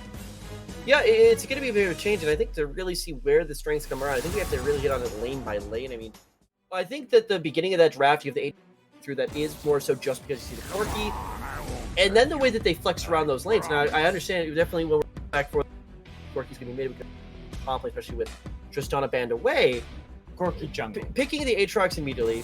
The Corki Azir is a fine matchup for Supernova. They're happy to play that. But the Aatrox with Camille definitely is going to be a very dangerous lane up there. Certainly going to be open to a bit of snowballing, of course, that you want on the other side versus the Karthus. You can start to question, okay, what are the jungle, like, the jungle proximity rates really going to be like? But you have optimal matchup for Maryville coming out of some early pickups that definitely going to give them a little bit more play around. But still, it's that playing their style that's not quite just the, okay, everyone lane. Right. So, and I kind of want to talk about Maryville a little bit more. You kind of were talking about, oh, everyone lane, it's not really about that. It's about trying to go for fights. Well, anytime I see a Karthus on the other side, that pretty much, to me, is a great counter to a team fight. Because it's like, you're like, oh, let's fight. Let's try to get Karthus. And Karthus dies, and you're like, cool, thanks for the free mana. I jack balls all the time now. Right. It's so that's why I kind of, it like you said, it feels like Supernova drafted themselves to corner with this. When you look at what Supernova's comp wants to do, it does have a little bit of spice in the early game, mostly just the Aatrox Sejuani top lane. It's a melee plus Sejuani. It's very standard now. You expect it, and it can win very hard if you give it the right resources to. Bottom lane, once again, you have a shorter range ADC. The Alistar at least can counter if Rakan roams away, and then mid lane it's just a poke battle. But when you look at how that starts scaling up in towards the actual fighting, Supernova scale very similar to Maryville. I mean, Camille will outpush Aatrox in the late game. That is no question whatsoever. Like, even less of a question than it was versus the Shen, but in the team fights, you're really relying on the DPS of Azir Kai'Sa versus that of the Corki, Sivir, Karthus. I think with the addition of Karthus, I edge a little bit more towards the late game potential, especially at this point with the Maryville side. But if it was just like Azir Kai'Sa versus Sivir, maybe a little bit of a leniency towards the Azir Kai'Sa. You have the later game spikes, but Karthus on top team fighting, you're almost answering point for point what Maryville wants to do. And see, for me, it's like normally I kind of would go like, oh, how are you going to team fight with Maryville's composition? You don't really have a tank. You have some pseudo frontliners in Rakan and Camille. But then I always, personally, look at Karthus as being a tank in a very weird way. Because you want to kill Karthus, and he wants to die. Just want to kill him. Exactly. So you kill Karthus, and then he's like, thank you for activating my final form. You've activated my trap card. Exactly. And then he just kills everyone. So that's why whenever I see something like this, it's, like you mentioned, it's that late game scaling coming in from Maryville. And if we have a game like game one, we're going to see it go pretty much the full mile. Yeah, and you can very clearly see what Maryville wanted to do here. It's the Camille split push in the late game. And then something that's very clear to note is that even with Rakan, you don't have much engage. Right. In fact, the only two members on the team that can actually engage are the Camille plus the Rakan as well. So the fact that you're playing around that means that you're going to be playing a little bit more of a reserve style in the later stages. Let Hybrid split out on the side lane, and that of course can get a few wrenches started into it if Hybrids have a great early game. But in the later stages, you don't need to force those engagement because there's no way Supernova win this game that isn't just fight. They don't have a split pusher. They don't have poke siege. They are very short range. They just want to engage on you and kill you. Aatrox. You versus the Camille. Yeah. I was really hoping you were pointing that point to the split pusher, not to the poke, and I was like, no. I was talking about split push. Yeah. I mean, if Aatrox, and of course, this always comes back to can you get something extraordinary in that early game? But once again, Camille versus Aatrox, anything past 3 items, don't even think about it. All right, guys, and while we have our brief delay between the two games, we do have a quick ad read out there for HyperX. So if you're looking for great equipment to take your game to the next level, look no further than HyperX. We got our nice headset on right here. HyperX is one of the premier names in the industry, providing gamers with all the right tools and equipment needed to bring you the best on to the table. They have everything from keyboards and mice to headsets and audio equipment, which we at Upsurge are using even today. So don't wait. Make sure you get your HyperX gear over at hyperxgaming.com. HyperX, because we are all gamers. You can talk about League of Legends. Oh, you can talk about League of Legends. Okay, cool. I didn't know we were about League. Talk about League. Talk about League. All right. This is how you get the return to work. You poke him and just poke him until it's he like talks. A bear. You get the stick. A bear. You get the stick and you poke him. Talk about League. Okay, so now being here in the Magical Production Studios, also known as being held in his garage, but with my Lamborghini. With his Lamborghini and all his knowledge. Yes. Right upside the Lamborghini and halfway down from the knowledge. But it is certainly just kind of coming back to what these fights are. Right. And with the fact that you're going to have engagements coming from Supernova, I mean, the Sejuani, of course, Alistar, you have ways to start these fights, but it's can you actually end these fights? Because the Corki Sivir are 2 slippery ADCs.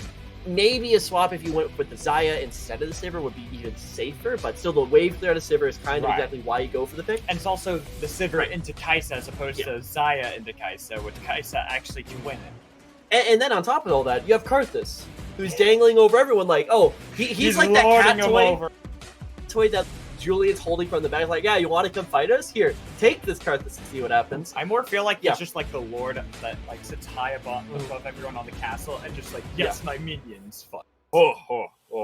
But even with that, actually, something that's even cooler with that is like when you were talking about the fact that he's a pseudo tank, it's because it's almost a Zhonya's effect. Right. It's when somebody is untargetable, you have to be taking account of them, so you almost reposition yourself when you could be taking a fight, and that buys you room. Well, if Karthus does that, if he even distracts the attention from Supernova for even like 5 seconds, or like not even 5, but like a second, you have this very high backline DPS that can rip through members on the other side. So if you're looking to win these fights, you have to be following so far through it. That's why I think that these just straight up engage for Sejuani Alistar isn't actually going to be enough to win these fights. There has to be a secondary form. It's either going to be Azir hitting the shuffle, which definitely could win the fight, or it might even be Aatrox if he can find his way onto the backline as well. We'll find out here in just a second as we get ready for game number 2 in the Scouting Grounds Open Qualifiers, here brought to you by Upsurge.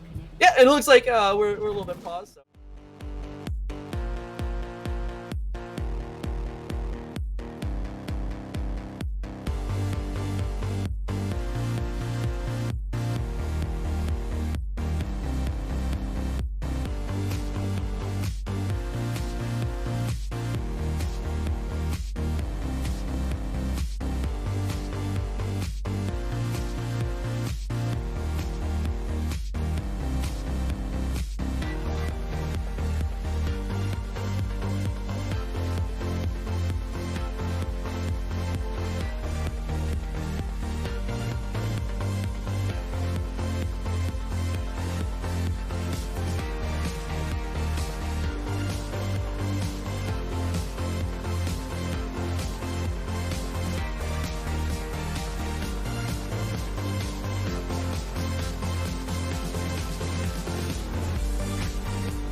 Welcome back, guys. We are up on the Rift for game number 2 between Maryville University and Supernova. As Supernova were able to take down game 1 after 37 minutes of back and forth action. Can they have a repeat going into game number 2 return, or do you think that maybe Maryville have learned their lessons? They have that scaling composition, and they know that if it gets to 35 minutes, they will still win. Look at these comps. I think that this is going to be Maryville's game to really try to control. They have the kite back, they have the split pusher, they have what they need to leverage out in the game. And there's one thing that we've always known Maryville to be able to do, it's to play that full map game. And I'll have to see, of course, whether Hybrids is ready to take step into the shoes, or as it happens here, the scissor blades left behind by Niles, and really start to take over this top lane, because he's going to be a huge pinching point that Supernova can look to play around. But Supernova, they can shut him down. Maybe they got their way back, and maybe they can start to push this to a 2-0. Looking to be a clean sweep. I'm just now caught up on the shoes, like the blades. Are those shoes, or are those actually for legs? You have to be able to replace them. Right. So would those count as shoes? I think if you were going to replace them, would they be shoes? You may be right. Yeah. He's going to have to step into the amputated legs. Also, I heard that Camille's like 80 years old in the lore. She's Bei Feng. She's the daughter of Toph, right? Yeah. That's what I thought. Yeah, so. But the shoes would more be like the sheath that you put over the knives, like when you have a kitchen knife and you want it like have it there. So when she's like playing with the grandkids. Yeah, so when you're playing with the grandkids, you don't actually cut their face. Right, okay, that makes sense. That makes a lot of sense. I get that. So now we have a little bit of fighting in the bot lane. Not too surprising. We talked about this earlier. It's the level 2 advantage that you want for either Rakan or Alistar, and Shady will be the one more than likely going to get that advantage over Mist and Value. Because actually the supports in this lane matter so much, and that's why it's a big point here on level 2. Because these are both very short-range ADCs. They can't just look to poke. Julian, I don't think you want to be there. There you go, flashing away finally. I was a little concerned there. I didn't think I was going to have to take that away from you. I thought that you would be able to finish your point, and Julian's like, nah, I want to die. I've been there times, but gonna be able to make his way out, and this is actually the danger that is. Julian! Why are you still in the lane, my dude? What are you doing? Please. I'm concerned. Stop. Get some help. Okay, it does seem like he's learned his lesson. He's going to recall. The problem here for the Corki into Azir lane is that during the laning phase from 1 to 6, Azir will be able to poke out Corki far better than vice versa. Once you hit level 6, though, as Corki, that's when the matchup starts getting a little bit more comfortable. You feel a little bit more unlocked because you're just wave clearing. You're not actually going for the fight. You can outrange the Azir later on. Exactly. The ultimate, the rocket shots, that is what gives you the range that Sudsy really can't get in. If you want to take a fight then as Azir, you basically have to go all the way. Julian still has pots, thankfully, but like walk back lane is almost because he just recalled. There we go now. Iconic versus Fnatic. Knock back. Permafrost does a lot of damage. The flash from Fnatic predicts the flash from Iconic and allows the first blood to go over to the side of Supernova and follow it up for Value to take down Evan RL. The Shady, the lone survivor in that fight, is going to be back at the turret, kind of reeling from the mistakes. Yeah, that's big. That is very big. Because when we're talking about who controls this mid game and controls late game, it's all about, can Maryville hit the key item spikes if they need to? Can Hybrids get to split push duty?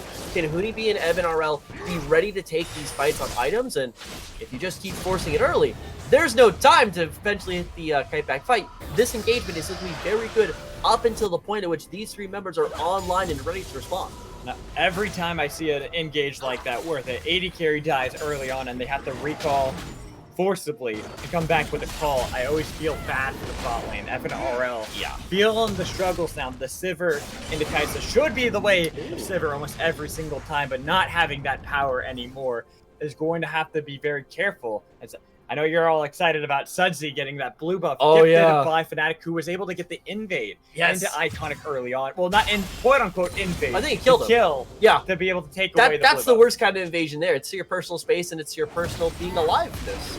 But with that, Fnatic has the blue buff, doesn't really need it, knows that that Fnatic's not going to be the highest econ member of the group, so give it over to Sudsy, let him just keep this poke game up, and that poke game we were talking about before is only getting worse and worse, because now you're just using a short cooldown. Double knockup comes in from Mist. Value, not really caring too much about that though, wants to be able to unfreeze the minion waves that caught right outside of the turret and wants to force Evan RL to try to farm underneath the turret. And that's also going to give them some room to move around here, and actually really important that Evan RL goes down like this in the early game, because the Sivir split push, or the Sivir pushing, the safety, only really kicks in once you get that essence movement. The ability just to keep your W basically 100% uptime is what gives you that lane. Psychic Lord and Hybrids just kind of going back and forth between one another, reminiscent of Game 1, not expecting to see that kill threat just yet. Not until they hit level 6, especially with the keystones that we look at. It's the Electrocute coming in from Psychic Lord compared to the Grasp of the Undying from Hybrid. So sure, you have a little bit of burst coming in from Aatrox with that keystone, but it's going to be equated by the fact that you can easily heal up, zap that health back by Hybrid. And I want to see how this changes the build for Psychic Lord, because when we've seen the Electrocute Aatrox in the past, we've seen Lethality, but down the mid lane. Oh, what a good Shurima shuffle coming in from Sudsy. It was all too clinical, and Julian could not escape. No, gonna get locked out here in the top lane, a bit of back and forth, but not as effective. No. Of a fall through. Julian literally has look 18 at that CS. Yeah, I was about to say, look at that mid lane CS. That is already You don't even build a CS. coal in that case, because you can't finish it at this point. So is this where you go tank Corki? I don't think this is where you're tank Corki. It's a cheaper build path than anything else. So you're not wrong. I'm actually just trying to wrap my head around this, because this is absolutely terrible now for the side of Maryville. Just not going to have one of the main carriers. Evan RL's already been put behind, and Hybrids hasn't been finding too much success just yet.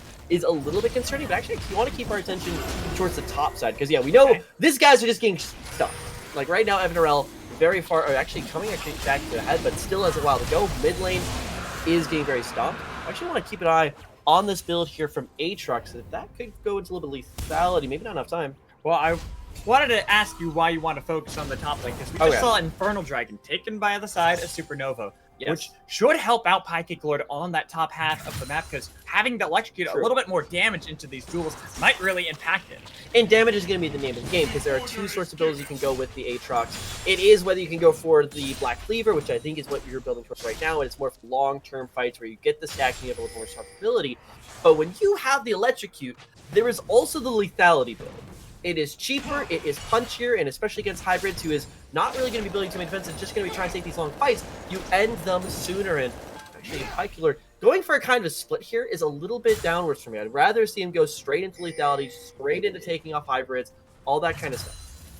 Yeah, it's a little bit unfortunate so far for the side of Pycake Lord not able to get the full aggression that they really need to. Because they really do want to have Pycake Lord take over that top half of the map, but Iconic here towards the top, looking for the gank. Not going to be able to get that. Pycake Lord already underneath the turret. Sure, the World Ender is not quite the same, so not going to have that revive, but it's still very risky to go for that sort of dive onto an Aatrox who can heal up if he lands a couple of the Qs. Right, yeah, it's not really going to be worth putting too much down. That's a better dodge coming in from Julian. This time reading the Shurima Shuffle and saying, I know what Sudsy is going to do. I learned my lesson. I see. Or I was really hoping that you saw it before. It literally just happened this game. Yeah, it happened just about 4 minutes ago, and another death here would put Honeybee and put Julian just so far behind that it's not. Level behind too. Yeah, Sudsy is gonna be very happy. I was actually also gonna be wondering whether he's gonna give me early game build, whether he's gonna for the later game build, so whether he go move Echo first, or do you straight rush the Nashor's Tooth and just focus on your late game DPS, and not only seeing the lethal tempo, but now seeing the tome. I'm immediately saying, okay, yes. Well, or not the Finish dagger. Codex. Finish Code. It's another. What? Not the dagger. Oh, all right. That may be a little bit of a gift. You can go for a little bit of attack speed early, but it is going into the Loon's Echo. But this is just straight. Yeah. All right. There you go. Yeah. This is late game build. You don't need an early game. Well, see, sometimes you even see this build when you already have that kind of build. You kind of are like, it's a late game build, but I already have a lead, so I might as well just ramp that up a couple minutes sooner, so that way I'm not really worried. I'm already destroying Julian in lane, where Julian cannot lane against me and trying to go for any sort of roam, trying to find Fnatic in the jungle even. But honestly, that is so risky. You had to use the package so defensively to try to see if you can allow Iconic to take down that blue buff. Will be stolen away by Karthus because there wasn't an answer coming in from the bot lane. That was a good move coming in, at least. They're just trying to keep the priority back on their own side of the map, because when you look at it now lane by lane, you're starting to get to the point where, especially with Fnatic coming around, you can start pushing these lanes out, looking at these rotations, and finding whatever you want.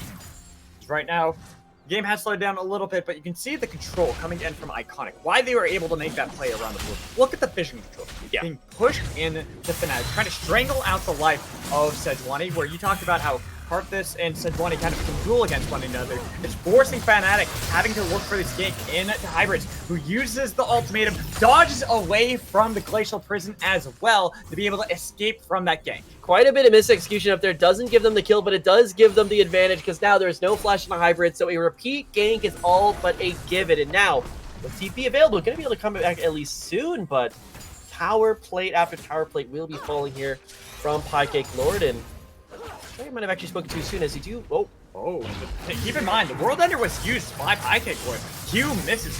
Hybrids wants to look for the spikes, but you gotta be careful of those Qs landing consistently out of Pycake Lord and doing so much damage into Camille. And this is one of the downsides of having Karthus team, because yes, he is going to scale to be a huge threat, but you do not have somebody who can go ahead and gank as effectively as Fnatic is holding top right now. Because normally when there's just a jungle the same top side, you're just like, okay, go get bottom lane, we're good. We're not in that kind of a game state right now where Iconic does need to farm up bit by bit more. And also, I do want to time.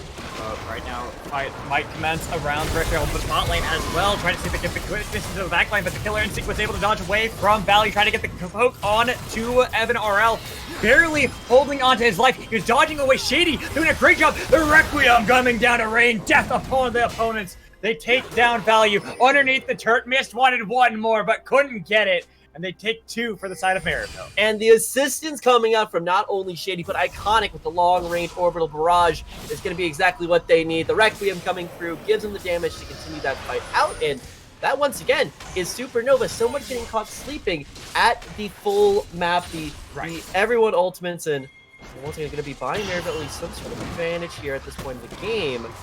Well, for me, the fact that they get these kills in the bot lane now makes it so they can shove up the wave. They already can control a bot lane. They've taken a couple plays. Plus, they had mid lane starting to push. They can take down that Infernal. No Iconic will lose his own life for it. It does give more objective control back to the side of Maryville and evens up the fact that they have an Infernal for Infernal with top lane fighting. Hybrids getting the flash out of Pie Cake Lord. Should be able to get away unless you have the hook shot connecting with the ultimatum. Hybrids finds the snipe at the back line. And that's big because what was only a CS advantage in the top lane immediately turns into the kill lead. Pie Cake Lord now with no ultimate for the next while, and really buys Hybrids quite a bit of time now on the top side map. Gives him a little bit of more gold, able to push in a few towers now. Not going to be able to even out the tower plating just yet. Not yet. But still finding the way back in the game, and that is the win condition right now. With the Rift Herald, though, they should be able to activate those turret plates back on the side of Maryville. They should be able to find their lead because they do lose a lot in top lane. They've gotten a couple of sure in the bot lane, but not enough to be able to keep ahead in gold despite having used one fight. And I'd like to see that movement, but right now with Iconic being on the bottom side, there's only a minute left before plates fall off. There's not enough time now to force plates to the top side. This is just a recurring theme, ladies and gentlemen. It's just gonna be Sudsy trying to get the shuffle out. Or that wasn't even a shuffle, that was just a poke. Good to see the Rift Herald pop the bot lane because they already have the engage coming in for Shady to be able to get the knock on the mist, while all the while in mid lane, poor Julian cannot duel against Sudsy. Iconic should be popping the Rift Herald in the bot lane. They're trying to see if they can take down this turret. Pretty low, lost its third plate, and that should be the first turret gold going the way of Maryville. It may be, and that's going to be falling on down, but Hybrid is definitely not in a place of safety. Here comes Fnatic, who's actually going to get pinged out, so... Good wards coming in. It's that vision control I talked about with Iconic. Look at how many control wards they have on the top half of the map. They got one right outside of the turret. They got a pixel brush, and they even have the tri-bush. Yeah, and finally, of course, when you combine that with the fact that Herald was in the pocket for Iconic, you can punish these movements across the map that you couldn't just a few minutes early for Supernova. So now Supernova need to be very much more considerate with where they start to launch their plays, because that huge advantage they had in the early game, it's gone. It may still be very decisively in mid lane, like upwards of a 2K advantage now. But they put that gold into Iconic. They don't even care about Julian. No, it is just in their nuclear missile that they have out back. They just press a button, it's just... That's the game plan. See the boots of mobility completed for the supports, trying to see if they can make the plays around the map. Finally, value is going to be alone at the bot lane, but it's a little bit too late for their bot lane. They'd really like to have that earlier on, especially for the side of Evan RL, where sure, Shady wants to be able to roam, but they didn't really need to. They already had advantages elsewhere, and now they're trying to see if they can utilize the boots of mobility into the top lane, onto Pie Cake Lord and onto Fnatic. They get the double knockup to pick up the kill for Evan RL, forcing out the Glacial Prison coming in for Fnatic to survive for now. The turret is going to be sieged upon by Maryville. And while that happens, Honeybee, Julian actually goes down in the mid lane as well, so trading back these, well that, yeah, it's part of the show at this point, but really great turnaround in the top lane for Maryville. They know they had the advantage on the top side. They're happy to play around Iconic. They're actually also, I want to commend Evan RL for holding the spell shield as long as he did, because that actually prevented any more forward aggression. And then turning back around, a great ultimate plus a knockup coming in from Shady just gives them the room. I got it. I know how Julian can be relevant again. You build Zizarov. This is not Ohm Wrecker. No. Yeah, it can't be the Ohm Wrecker because the turrets are going down too quickly. But you want to be able to push the waves. True. And it's not that expensive. It's cheaper than Triforce. You're not wrong. I think they still want him on damage because he is one marksman on the team, and they have 1, 2, 3 sources of damage elsewhere. When you're currently looking into the engagement that is Sejuani and Alistar, when you have a follow-up not only of the Azir and the Kaisa, you need every member you can to respond to that. They have a split push on hybrids. Like, okay, here's the only way I can see that. If you take Julian and say, okay, you are no longer a champion, you are now hybrid's Pokemon. He's going to take you to top lane, you're going to put a ZZ Rod down for him, and then you're going to come back and fight. Then I could see that. There we go. Now, I'm glad that I've won you over to my case. I'm glad that I could get you. I'm not sure we're there yet, but... No, don't worry. We'll get there one. As now we have more of the vision control being wrestled away by Supernova. They need to try to see if they can get some control back because Iconic has been doing this phenomenal job of running around Fnatic, having a 2-level lead now on the card to top that off. The CS, everything about Iconic. He's got more ganks than Fnatic. He's been making sure, even despite being on something that wants to scale in the game, like Karthus, can still run a house around a Sejuani. Yeah, it's going to be very happy just to keep going back, and that is still the power of Supernova. It's being able to say, or Maryville rather, it's being able to say, look, we have a Karthus. First thing that Evans is fine. We're able to get the Emperor's Divine. Sudsy blown up by Maryville. I'm surprised he didn't last for very long in that fight. No, and that was shocking. I mean, it was a good stream and shuffle away, but with absolutely nobody to back him up, like, he's still in his ear. He has 0 defensive items, of course, a little bit of HP that's coming out the Orbital Oblivion right now, but that is absolutely it. And that's, like, right now, Maryville need to be on the back foot. If you're a Supernova, you are trying to take over the game starting about now. Like, the Aatrox should still be ahead at this point. Unfortunately, it is not. And you're hoping that the early game lead coming out from Azir and Kai'Sa are going to start meaning things right about now, because the later this game goes, hybrids, split push, will still keep coming through. Exactly. The damage from Karthus is not going to get any less, and these team fights get harder and harder to take the longer you let this game go on. So all of the side of Supernova trying to go for the recall, trying to see how they can position. They need to spend some of the gold. You even see it over on the side of Maryville. The completed call is there for Evan. He's got the gold cashed in, but he needs to get that extra bit by selling it as well, so they can really get the scaling coming into this mid game, because you already have Evan RL sitting on the Essence Reaver, getting that much closer to being able to get the Infinity Edge as well to really start hurting the back line, especially Value and Sudsy. We saw how quickly they blew up Sudsy in that fight just because of a couple auto attacks coming in from Hybrids and Evan. Yeah, but I do want to keep in mind that that was, of course, Sudsy being in a 1v4. In a typical team fight, you're hoping that your Sudsy, that your Azir isn't being the frontliner, and that's what the adaptation is going to have to be from Supernova. It's making sure you have the proper setup that Sudsy can actually deal on damage out throughout. Right. Sudsy is a very notable Azir player. We've seen him in the past, and he can definitely pull off some of these late game team fights. But for me, when you're looking at the Maryville side of things, it is still just that wall that you throw things into. Because once Evan RL has a second item, has the Infinity Edge, once Julian becomes a champion again, you have this wall that's so hard to engage. Well, not to mention, this is a team that wants to scale up into the game, and the longer they delay the game, the better it is for Maryville. True. Add more time to the clock, you're going to be very happy. That's more time, more gold, more damage, more kill, more yay, more wee, more fun. That's really the progression of the competition at this point. I was really reflecting that to rap song that you're... Thank you. It'll be dropping soon, but we'll have to see. On here from mid lane, the push is coming through from Maryville. They're trying to establish here, but it's still, for me, the problem is Sudsy on the bot lane. He was able to take down a turret pretty easily, and now Value is able to duel against Julian. The AD carrier versus the mid laner has been going terribly for the side of Maryville, especially for Julian. They got the flank coming in from Mist. They're using so much to try to make sure that he can't get into the back line. Well, Value takes down Julian so quickly. Flashes coming in from Evan is nothing but death. Shut down for Piecake Lord, getting the flashes blown from Maryville. They couldn't look for that fight. They were way too far out, and they were losing too much. Requiem should... Oh! The interrupt! This beautifully done to make sure that there was no songs being sung today. And with that, that's exactly how you want to take that fight from Supernova. The fact right now is that Sudsy is a more effective split pusher than Hybrids is. That is because of positioning, that's because of setup, and that's exactly what's going to be tilting this game over. And the fact that you're able to drag this side of Maryville, who should be focusing purely on disengage, into a fight like that just gives them something to work with. And now, split push is going to be continuing. You have more options opening up, and Hybrid still just hasn't been looking as scary as he's needed to be, and Supernova, quite frankly, are still in control. Well, that was another fight where Hybrids was not a part of. Hybrids couldn't join in. They were sure you have the TP flank if you need to, but they all died before that happened, and now they're trying to rush the Baron. All right, that's a bit aggressive. Wait a minute. That is a touch aggressive, there my dude. Go. I was about to say, what? Yeah, I like the guts, but what you need to be looking... Without the team, though. All right, a lot of guts, but what you need to be doing right here, if you are in fact Maryville, is you need to be relying on that pressure. Because Hybrids, once it's a tower, That's where you have some of the confusion. Okay, do they send Pie Kick Lord? Once Pie Kick Lord's away, we probably can take a 4v5 if it's good for us. Maybe not at this point, very much based on whether our economy do.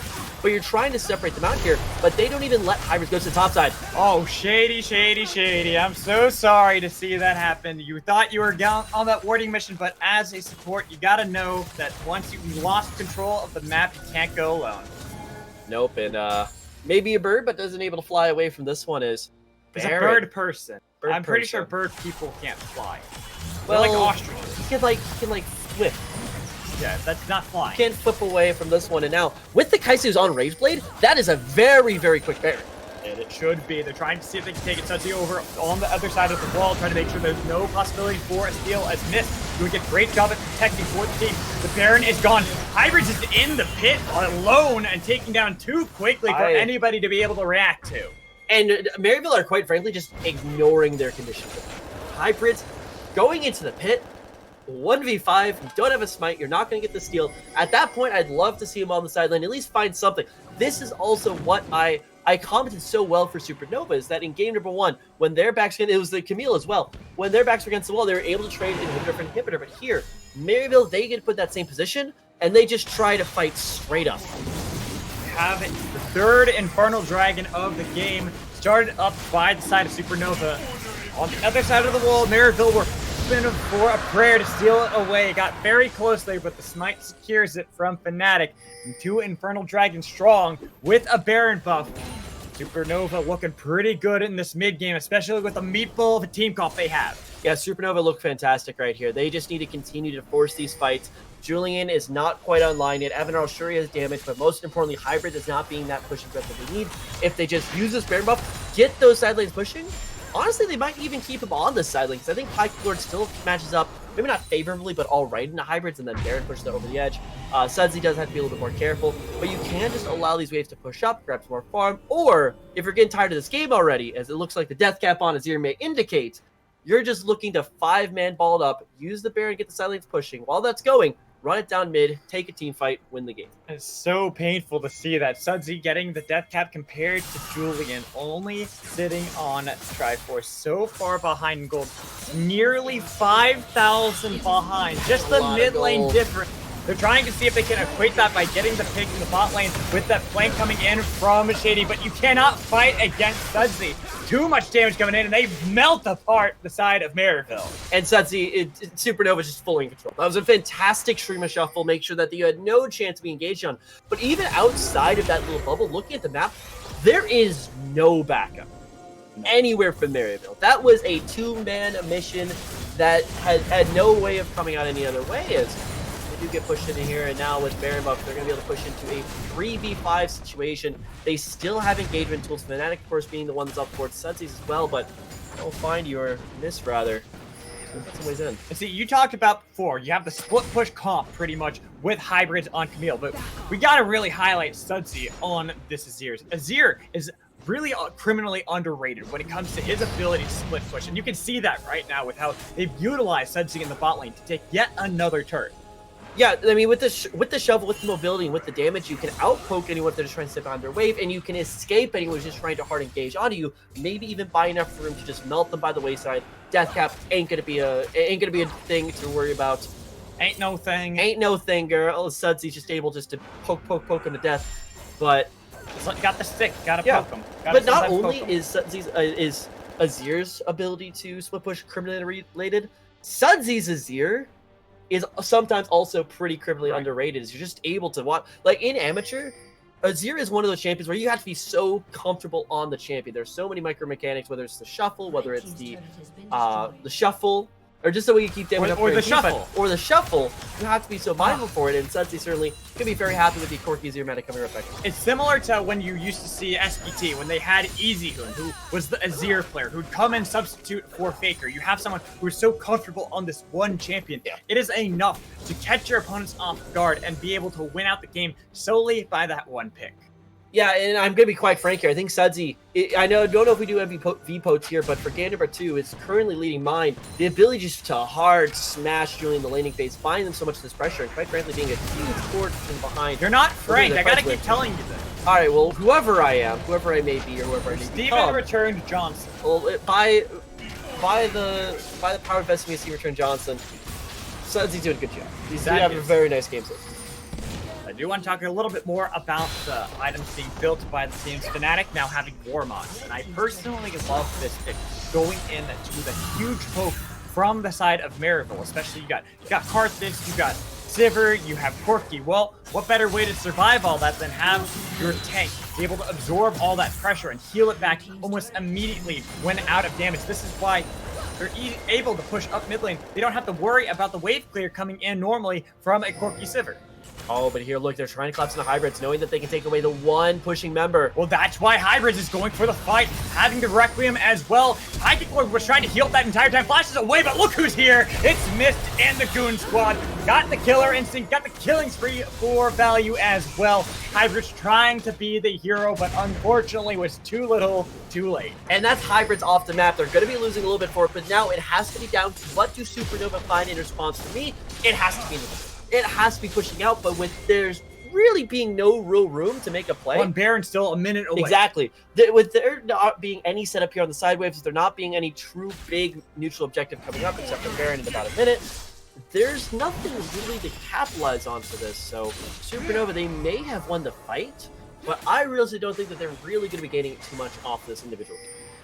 Maybe not from the kill itself, but the vision control definitely going to be the name of the game, as they are the ones that are starting to push in to the territory of Iconic. Now they are the ones dictating the pace of where Karthus can be, where he can't be. Same with Hybrids, who wants to be able to go for the split push, but had no vision, knowing that there could have been a flank, but not being able to read it in time. And not only that, but now also completely controlling the Baron pit. When you have the engaged team, it's so quick to just turn that dial, go in for the engagement. If you win a team fight here, that could definitely be the game over quite quick, but second Baron, I mean, start up almost immediately too. Right when it spawns up, they go for the call. They have Kaisa and they have Asir. It's melted so easily. They didn't even need Pancake Lord nor Mist to be in the pit to take it. No, it wasn't necessary. And you also see Hybrids on the other side of the map. Just know that he doesn't have to be around. He's not going to be there to stir in the fight, and he's just going to be going straight back to the split push. High Cake are going to be sent back to respond, but now with this push, this is like deja vu a little bit. You got Hybrids this time on Camille trying to go for the split push as opposed to being High Cake Lord, but got to be careful with the Baron up minions getting into the base of Maryville. They need to have Hybrids ready on a trigger to be able to join these team fights because they've already been losing. And with High Cake Lord trying to answer the split push, Camille can win this out, but they got to be careful. The base is crumbling. And it's just ebb and flow in the top lane, because if Hybrids tries to cancel TP, again, can get canceled by Pancake Lord. That's what they're trying to do. They're trying to make sure that Pancake Lord plays very aggressively so they can take down the top lane inhibitor with Pancake Lord. Continue to put the fight back on Hybrids, who had the hookshot, has a level of disadvantage, though, against Pancake Lord, and he read that like a book, easily taking down Camille. Yeah, with no split pressure, there's nothing left to really keep the members of Supernova here in check. They're going to be going for that second inhibitor, I guarantee you. 40 seconds up. This group is 5. Run it on down. This team fight, it's still chugging away. That it is, and they have no way to stop the gravy train coming in from Supernova. They're easily going to be able to run rampant into the base of Maryville unless a miracle happens. They have to try to see if they can find a pick onto someone. They're trying to scale up into the game. That has been so slow. It hasn't yet happened, and we're at 30 minutes into the game, and we still have a Corki with only one completed item. Yeah, I'm going to be interested to see the damage charts at the game as well, because Julian just really hasn't been in on this one, and it is going to come on now to Evan, RL, and Iconic. Do they have the damage to make up when these engagements do come? That was a lot of damage off of Mist.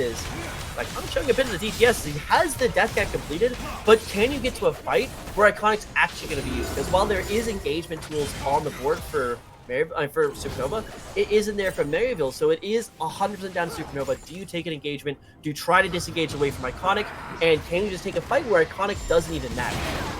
Baron buff does seem like it's about to expire here in just a couple of seconds. Tell that Supernova are trying to see if they can get anything, but the wave clear on the side of Maryville is holding on for dear life, making it so that Supernova cannot crack yet another inhibitor turret utilizing that Baron buff. And it is definitely a very risky pursuit, especially with these short-range carries value, especially onto the Kaisa and even Suds. You can't auto-attack that far away. If you want to take that inhibitor, you have to die.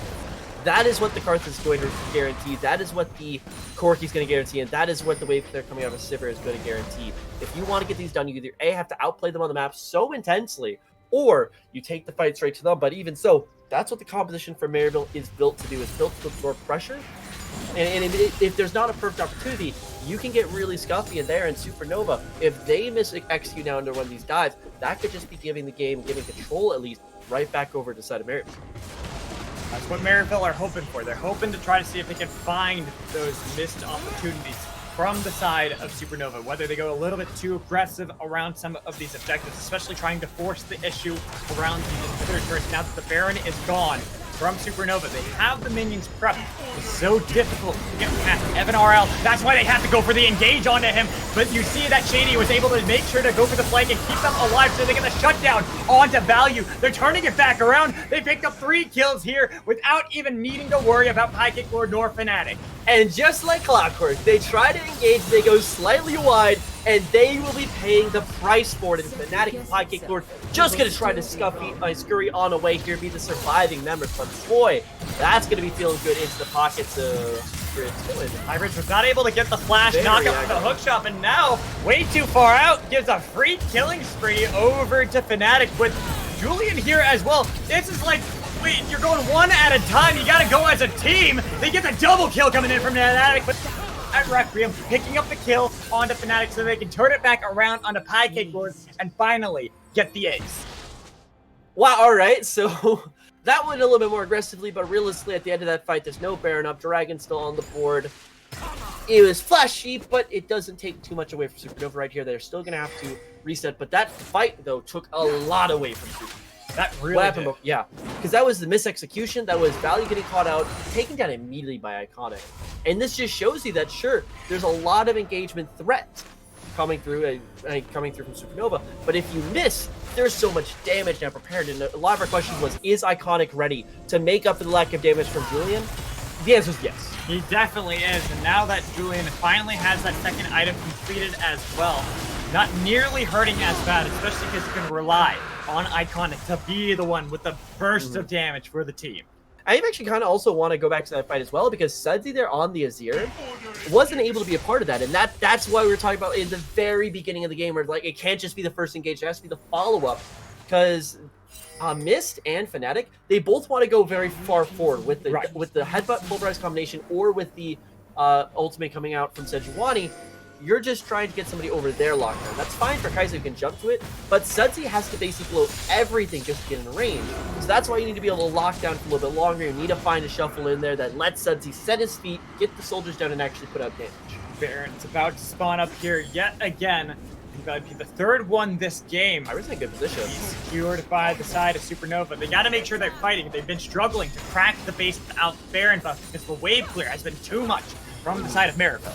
And it's going to be really interesting to watch the spot lane 1v1 as well, because that is what decides what has to happen. Because everything else aside, this should still be Supernova in control of the engagement. So there's still nothing really to rely on except from the package, which once again, I don't think they're throwing in Julian as your main engagement. From Maryville, make them a tank. Once again, at this point, you might as well, but I don't think they're going to do it. But while Supernova still have the ability to engage in, especially the fact that engaging a team who's taking Baron is so much simpler because they're all in one tight corridor against one of Sudsy, there is a huge risk now associated for Maryville with even looking at that Baron. And as long as Supernova don't lose that 1v1 between Pykick Lord and Hybrids, there is nothing that forces their hand before they are 100% comfortable in doing so. That's why I like the adaptive helm that was built by Fnatic to try to answer a lot of that damage coming in from the side of Maryville. So they can not only win the fight in that corridor, utilizing Sudsy, but also have Fnatic be able to take this so sneaky. They've got a lot of damage, but it's going to be answered. As you can see right now, Shady coming in, they have the quickness. Smite's going to be secured by Fnatic. They had a lot of damage onto Shady as well. They're trying to see if they can chase down. Redemption's going to be able to heal up both Evan RL and Shady so they can get out. All right, so not exactly how I thought it was going to go down, but actually really great thinking from Sudsy and Fnatic, who go over the wall, and Sudsy doesn't even enter the pit to get that Baron on down. And now with Baron, what is a split pusher? Hybrids doesn't matter. We can deathball once more, and actually would be shocked to see them going through mid lane here. So if they get mid lane, top lane inhibit falls as well, and you can just look for the complete sweep. But once again, it comes down to when do you engage and can you. Top lane has no inhibitor, The other two towers are going to be a little bit more difficult, and one more missed execution, and those death timers are still racked up. But I'll keep hitting at this. The wave clear on the side of Maryville has been so daunting for Supernova to overcome and try to crack these turrets, crack the base further than that one inhibitor that they got earlier. Yeah, and that is what requires now the engagement. If that Sivir didn't exist, you walk up with this wave, and you just take it down. Right. You just take down the tower. But that is the strength of Supernova composition, is can you position correctly around that engagement now when they can't just walk up the tower? That you go here, and I do have to criticize Supernova a little bit because they're taking this so small. Given they are in second Baron, it's a longer buff, but they're taking so much time now to go ahead and force that play. They're letting it run out just bit by bit, and if you want to force that fight, you gotta be doing it very quickly here. And they're also going to be staying on that bot lane. Actually, no, now as you see a full rotation coming out here, but it's a full view. Trying to see if they can keep these minions going into the base. You get the knockup on to Hybrid, who's going to be able to get away. They might be able to crack open their second inhibitor turret of the game. They got to take down some of these inhibitors, though, because there's still great wave clear coming in from both Iconic and FNRL. Yeah, it was actually a really good rotation, even despite the fact it was envisioned for Maryville to move around all the way on the through. bit early, trying to see if it can poke out Value in Look the at backline, Sudsy. but look over at Sudsy. They get a lot of damage. High kick forward and Mist. We're dueling with Shady and Hybrids. They do lose Mist in the fight. Trying to see if they can get a little bit more, but they're gonna have to back out. Sudsy too low. Same with Value, all because they took too much poke from Iconic immediately. Yeah, noticed the fact that Sudsy has 0 defensive items. I really want to see, especially that last item needs to be so, like, get rid of your controller at this point. You need a Banshee's Veil. Because Iconic pressed R, and Sudsy was at 1/5 HP. Like, no questions asked. That was just straight damage, straight obliteration. And that bought them the time. And still, it was the lack of execution from Supernova. It bought Maryville time to find a way out of the situation, and it bought time for Iconic to find the R key. Well, honestly, for me, it's more about delaying. They're just delaying the game longer and longer. Slowly but surely, Julian is becoming a champion again in this game. They already have Iconic on 4 completed items, and now they're starting to get Julian to get to his 3rd. Having that BM sword in the inventory, you're going to have a lot more poke coming in from both Corki and Sivir, plus you have that damage that is rained from above by Iconic. Yeah, but poke alone isn't going to be enough here, as they're going to be turning their way onto Elder Dragon. And when you want to take a fight and you are a short-range comp but still have engagement, you want to take these movement seconds because it brings that poke comp in close, and once they're just close enough, you hit them with the engagement. And Iconic does not rotate at all to They try don't to take it. answer the Elder Dragon. Give it over for free. So not only do you have the Baron buff that did just time out, but now you have that Elder Dragon on the heads of Supernova, and they have been wanting to fight. yeah, and I think that what's going to be happening here is you're going to just push up top lane. Knowing that you have the Elder Dragon means that it's very, very hard for you to lose a fight. Like, you can still do it. Don't get me wrong. If Supernova want to lose a fight, I guarantee they'll find a way. But with that Elder Dragon, it gives you so much more comfort, so much more safety in your ability just to melt down these members, that you're just going to just 2 lanes out towers. Go top lane, actually The right here. flash coming in from Mist, immediately shutting down Evan RL. That was the trigger you needed. You pulled it, and you found the AD carry, found the wave clear, so you can finally crack the inhibitor. Inhib 1 gone. Bot lane, they're not going to rotate over as they're actually still in a 4v3 situation. Just love to see them walk on through. Value! Oh, Value! You gotta be careful. 1 Q Wants the from Requiem. Iconic. Nearly picked up the kill. Iconic wants to look for it, but is a little bit worried that Sudsy might go for the interrupt to make sure to keep the AD carry alive. They do have minions starting to pour in mid lane. Requiem not pulled, not wanting to go for that just yet. Value was already able to heal nearly full. Yeah, Iconic realized how important a tool that is, so doesn't want to throw it out on a chance that you'll take down Value. You want the guarantee that he's going to be going down, and with that, they're going to be having to go ahead and drop that second inhibitor. That is devastating, because you're talking about before, the ability to wave clear is massive, but now, clearing 1 wave, that's a hard enough job already, especially when there's Baron. Wave clearing 3 waves, so you have 2 of the side waves coming with super minions, is going to be getting even rougher. And now, if they can take down that 3rd inhibitor, there's basically no more room for Maryville to keep the space. did look for it. Missed already, was able to use the Hex Flash to get over the wall. Double knock-up onto Shady and on to the kill. As they try to see if they can get into the backline. They get a double now for value. They lose Miss, they lose Fnatic, but they're picking up Hybrid. They take a huge amount of damage and a triple kill for Sudsy. That is going to be Supernova now winning the game. And Iconic tries to lay down the damage, but the Requiem itself isn't going to be enough. There's not enough follow-up, and that's going to be it. They take game 2, and now they'll be 2-0 over the head of Maryville University here in the Scouting Grounds Open Qualifiers, brought to you by Upsurge.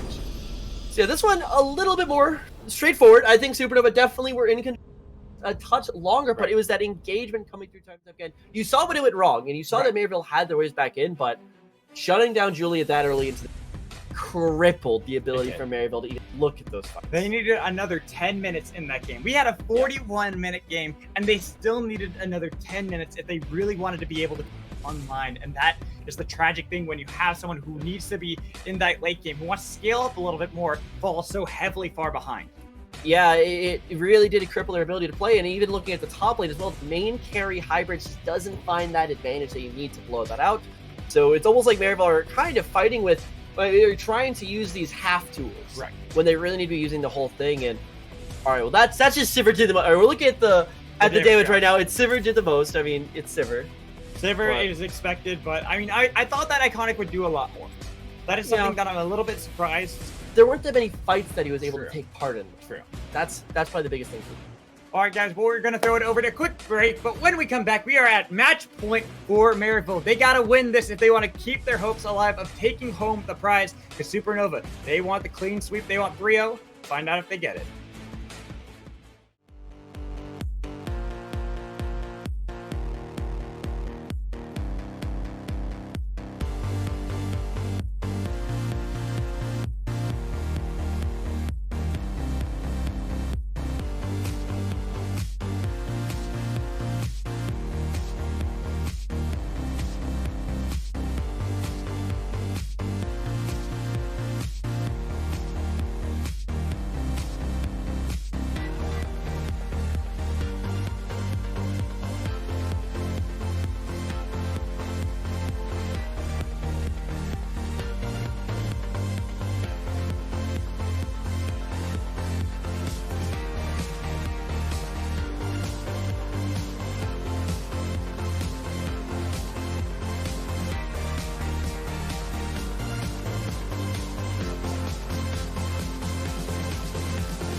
Welcome back into the Scouting Grounds Open Qualifiers, brought to you by Upsurge. I'm Mad Magical, joined in again by Turned as we get ready for our third game of the night. This could be it. This is match point right now for Maryville University after they dropped games 1 and 2 in a very close fashion. Yeah, their backs against the wall at this point. I mean, game number 1, they looked like they were in control. Game number 2, you could see not so much, but you could see where they could have come back. Game 3. We need to see the turnaround, otherwise it is over.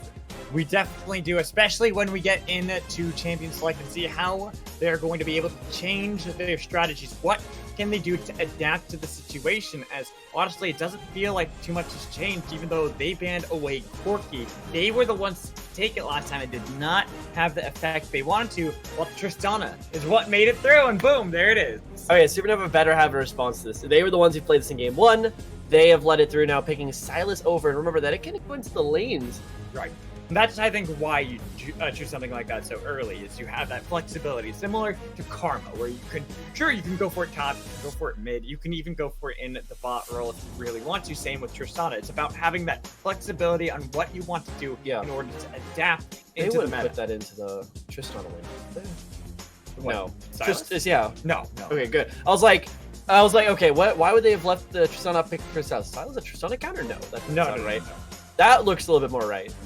The Aurelia does better than a Silas. But still struggles. More than likely going to be the mid lane going for Aurelia. Try to see if Suds is going to be able to do an effective job on that with the Sivir into the bot lane for value, while Aatrox, which kind of fell through the draft a little bit, surprisingly here, and will be picked up right before the next wave of bans by Maryville.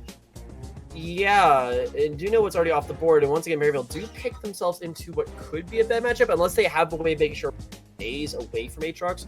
Aurelia Aatrox is actually a matchup that is pretty Aurelia favor, especially when you get towards the later stages. Somewhat similar to the Camille Aatrox. Now, that didn't really matter last time around because Hybrid wasn't able to overcome Vikings in the top lane, but of course, this time in the opposite hands, maybe it does do a little bit better. For Supernova, I mean, you're still looking. Karma already picked up for Maryville. It means that you can flex that. Right, and I think that's what is expected right here. Yeah. They're expecting the Karma to be flexed around. They do not expect that to be a support pick, especially with how the supports have been liking to play both Mist and Shady, preferring to have the more engaged tools. They want to be the ones to be the playmakers. They want to start off the fights for the teams. And that's why we're seeing things like Alistar, Pike already banned, and of course, Braum even to a degree. Yeah, so I'm sorry, I'm just trying to. It's a little bit warm here. I'm still running behind. He's a Vermont boy, so I'm he's a not used to not used to heat, but as I'm in the long sleeves. Yeah, casually. Ooh, Nautilus locked in. Okay, Nautilus makes sense. I personally am a big fan of Nautilus. One of my favorite champs. But also, I think. Sorry, go ahead. I was going to say, also something that does really well with that same playmaking support style where you can also roam and go elsewhere. I actually wouldn't be shocked to see Tristana just on ADC here. Like, especially because the fact that there isn't enough CC, there isn't enough spell shield to get away from both Nautilus and Tristana. I mean, the rocket jump in is one, but Nautilus is another. You're going to be able to get to that regardless, and Sivir has a very weak early laning phase up until Essence River. At least a somewhat weak early laning phase, depending on when you have mana. But Kali locked in. So Silas going to be the jungler, more than likely than not. Try to see if they can go for that yet again. Did pretty decently when Iconic played that, but now it's going to be Fnatic instead. So Sejuani? We could see why would Sejuani get support? They have 3 melee laners, and you're into the Nautilus. That's actually the perfect. Would make sense. They didn't go one of the few times that I think that would work. Is going for the Sejuani support on this time around, but they decided to go for safety. They want to have something that can survive and not have to really worry about the harass that can come in from Karma, come in from Nautilus, Tristana, Aatrox with the Poppy. It's going to be locked in. Going to be the top lane Poppy. I know Aatrox jungle. Probably Aatrox jungle with Poppy top lane to try to deal with either Aurelia or Akali. Good counter into both of those. Well, we definitely know. Like the hard solves on that is Poppy top. Like Poppy's just trying to match up into some of the melee laners because the ultimate have mobility. The Tristana is definitely ADC. I think that it should be Nautilus on the bottom side. I know Nautilus can go insulate. Could very I'm expecting that to be Aatrox jungle. Yeah, Karma mid lane, Aatrox jungle, Poppy top, Tristana Nautilus bot lane, and then over for Supernova will probably be the Akali top lane. With the Silas jungle, Aurelia mid lane, Sivir, and top catch spot lane. Yeah, I'll check out. Because I would imagine that even though you do have that flexibility of Aurelia and Akali, I feel like the Akali is a little bit better into the Aatrox matchup. Yeah. Just slightly. While Aurelia is a little bit more of that skill matchup that you have to be careful. Sure, you will eventually outscale the Aatrox, but you do have to be careful into that matchup. True, and it's also just who do you want to bring into a... For me, I would definitely think that the Aurelia is something you want to try to avoid the Poppy with, just because you have Right, more... you're too mobile. You're too too mobile. Yeah, you're too good. You have too many gap closers, whereas Akali, it's more of just managing the ultimate, managing E, and those things. And we'll be keeping our eyes on this one, but I think you are right. The Aatrox coming back to jungle, I think, is the one that surprised me the most. We've been seeing that slowly but surely as like a flex. Well, I mean, the jungle's open right now. There isn't like a hard hierarchy of, okay, these are the two Jarvan. We don't have... he's not that hard, Church. It used to be like Jarvan, Rek'Sai, or you're legitimately trolling. And now it's a bit more open. I remember the days of Shyvana Mundo. Alright, you're going a little bit too far with that there, Gramps. Hey, just because I've been playing since season 1. Okay, so far I'm right. Oh. Got Akali, Silas, That makes Poppy, sense. Aatrox. Let's see, do I get the full 100%? I think... So I think I'm gonna get the full 100. Yeah. Sorry, You think just so? voice in the ear. Yeah, I think you're right. I think you're 100% right. Like, Aurelia? the biggest one for me... Yeah, you're just... This is gonna be the next. This is Tristana or Karma. This one should be... I think it should be Karma. It should be Karma. We'll see that. Karma to Aurelia, at least you have the sustain option. You have the range. Come on. Tristana... Oh, I could see it, but I think you actually just want to smash that bottom lane. Yep. I'm so good. I could see the argument away because, like, once you have Tom get to the bottom lane, it's very unlikely that you're going to be able to find all the kills in the world, but then you don't kill Sivir, you kill the Tom Kench, who's not that tanky in the early stages of the matchup, so you're going to be able to... Now I'm angry. Hey, you're too fast. So there we go. But okay, I'm good. I'm good with my predictions. I do a good job, right? Are you just giving me the crab rave right there? No, this is the snaps. Oh, okay. I I'm thought you were back in giving like me high the crab school. rave of like you did well, crab rave. Magical got predictions right. Happy crab rave for now. All right. Well, as we get yeah. through the Champions Select, I'm going to give a quick ad read really quick. Then we can talk all about meta stuff during the break. So we want to thank Midwest Esports has been around for many years, starting as a small student group out of Wichita University. Since then, Midwest Esports has grown to be a veteran organizer to tournaments and events throughout the United States. They host tournaments for games like League of Legends, Rocket League, as well as Overwatch. For more information, check them out at midwestesports.com. All right, now you can talk about meta. Where's the stick? Talk about League. Okay. All right, so let's take a quick look back at these team compositions. So we have Akali, Silas, Aurelia, Kench versus Poppy, Aatrox, Karma, Tristana, Nautilus. For red side, for Maryville, it's pretty They straightforward. flexed it.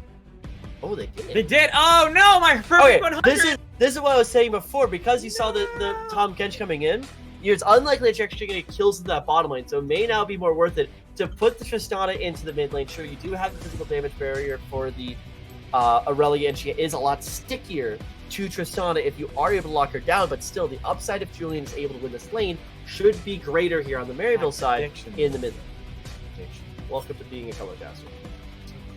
It's unlucky. Maryville will always get you. They will. Unlucky. Unlucky, but it's okay. So going back into what you were talking about, so Yeah.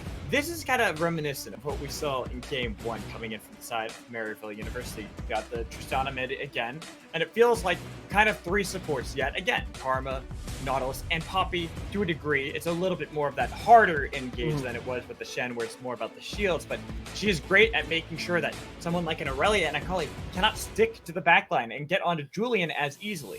Yeah, I think that's the game plan here from Maryville. It is buff these two carries. Iconic's Aatrox. We'll have to see how much gold and revenue is actually able to bring in on the jungle Aatrox. Tristan in the mid lane. Keep those two alive and fighting as long as possible. Bottom lane, you're just hoping it's a wash. It's a Karma to Sivir. They just push into each other. Nobody dies ever. Hopefully, at least. But and then top lane, it's a neutralizing matchup. You deal with Akali pretty well in the early game, just based on your damage, but then of course you have to be careful. It is going to legitimately still just be around, can Julian and Iconic team fight? Yes. Not split push, just straight up team fight through. This time around, though, Maryville, they actually have engage options to look. And that's going to be where, especially Nautilus comes in, and even some flanks coming through from the hybrids and the Poppy, so they can finally start.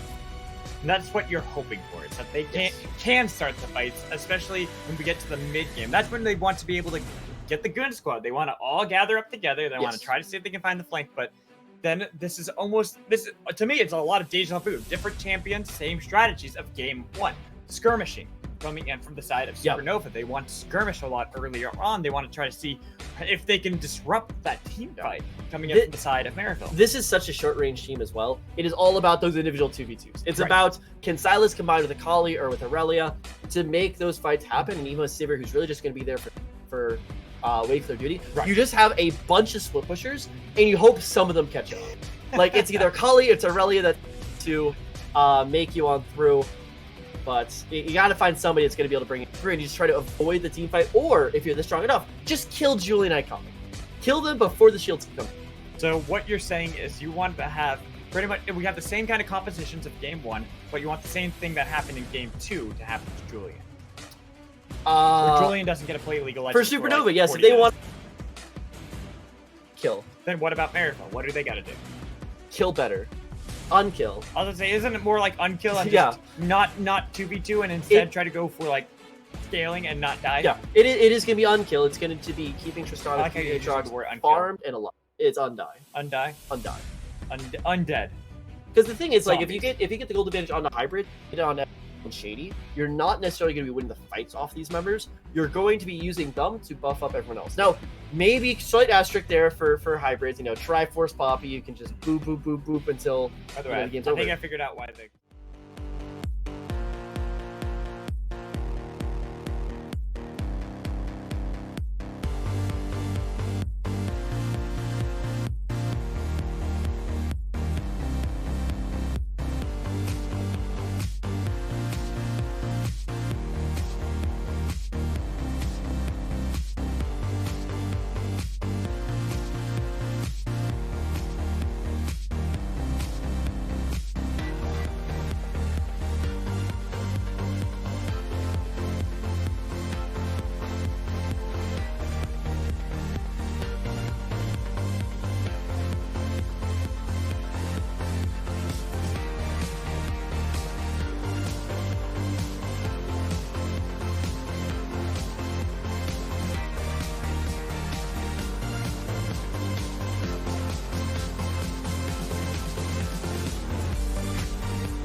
We're loaded up onto the Rift for game number 3 in the Scouting Grounds Open Qualifiers, brought to you by Upsurge.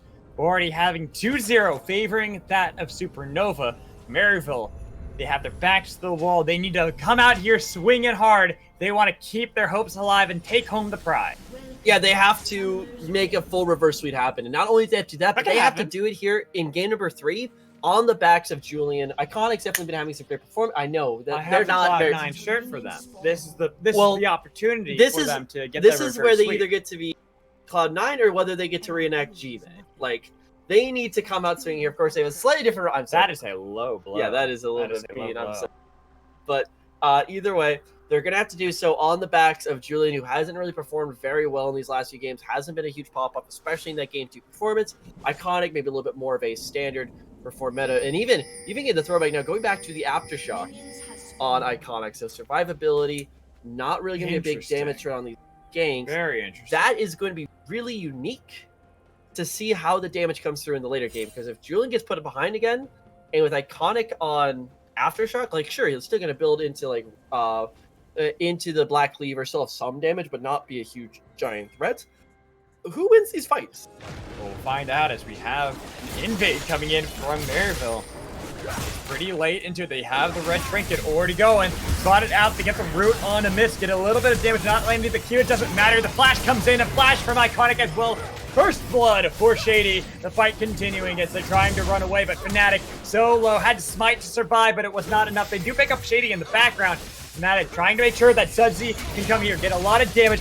Chain Slash to do a lot as well. Sudsy will pick up the kill onto Iconic as Evan RL trying to run for the hills. But Julian does a little bit of damage. Flash coming in from Value gets the flash out of Evan RL as Julian left out to dry. No teammate around. And then yet another kill for Value. That was wild. All right. So it's a great initial idea coming through from Maryville, but it is their inability to keep people locked down and actually kill them that comes to bite them at the end, because not only do they leave multiple members alive to walk out at the end of that fight, but you have the quicker rotation coming through from Sudsy than a different Honeybee. So you just had Supernova win based on numbers, and now 3-1 to start the game, especially with the fact that Fnatic was able to survive right in that early.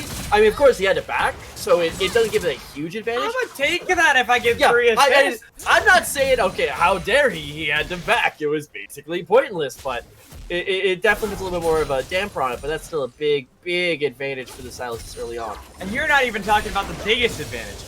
Value getting 2 kills and an assist to not only have a bounty, but now have, sure, early game, it's only 700 gold, but that's early game. 2 longswords completed over only the Doran's Ring for Evan RL. And remember that this game is going to be, and especially the bottom lane for Sivir, it's about getting the Essence Reaver.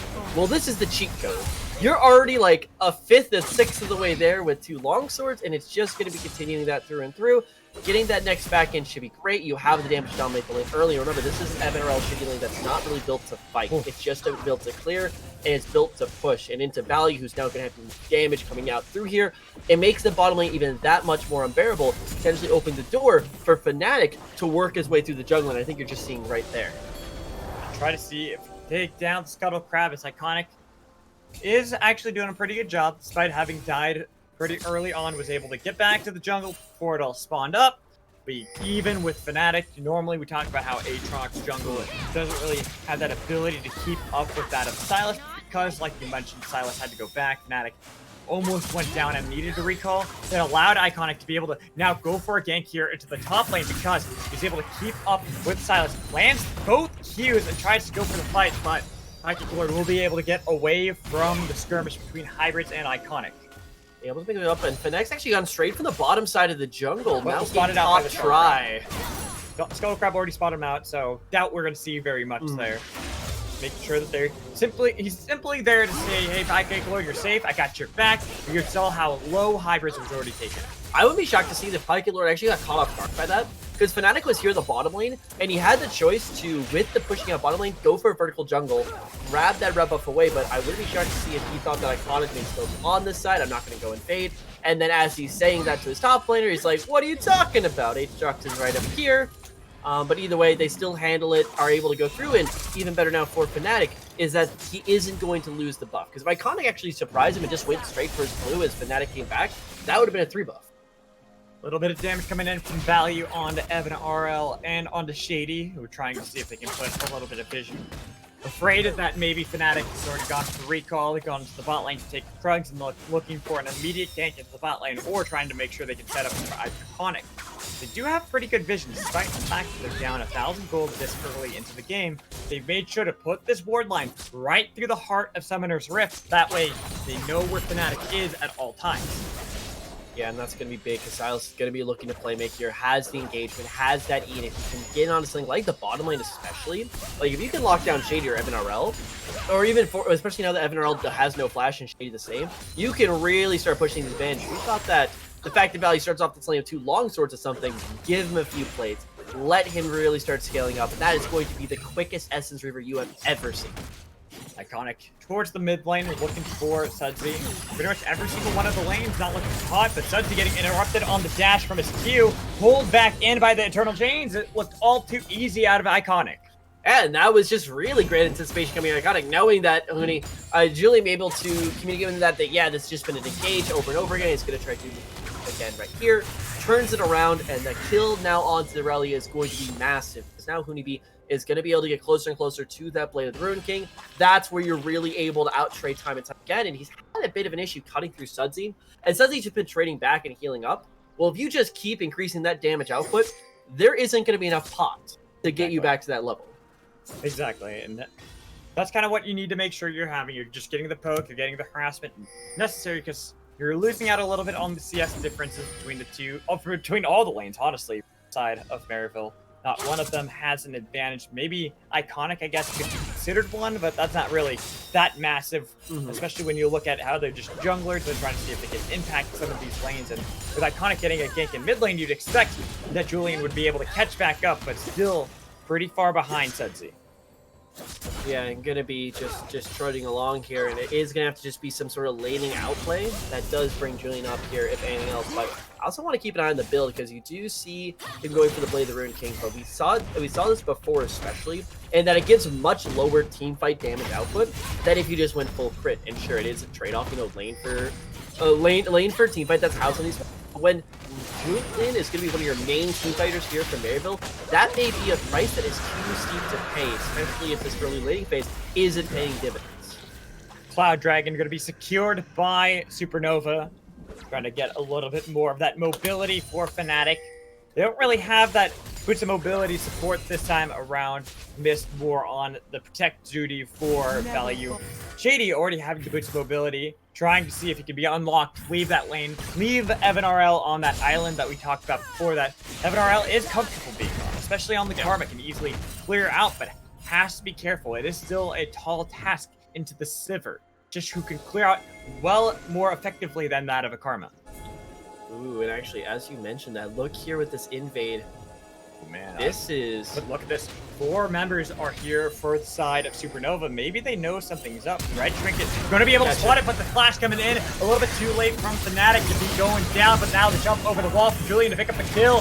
Iconic was taken low. Ignite will make sure it finishes him off. Now you have Kick Lord, who has the TP advantage, picks up the kill onto Shady, knocked back in by the Keeper's Verdict, only to help him survive.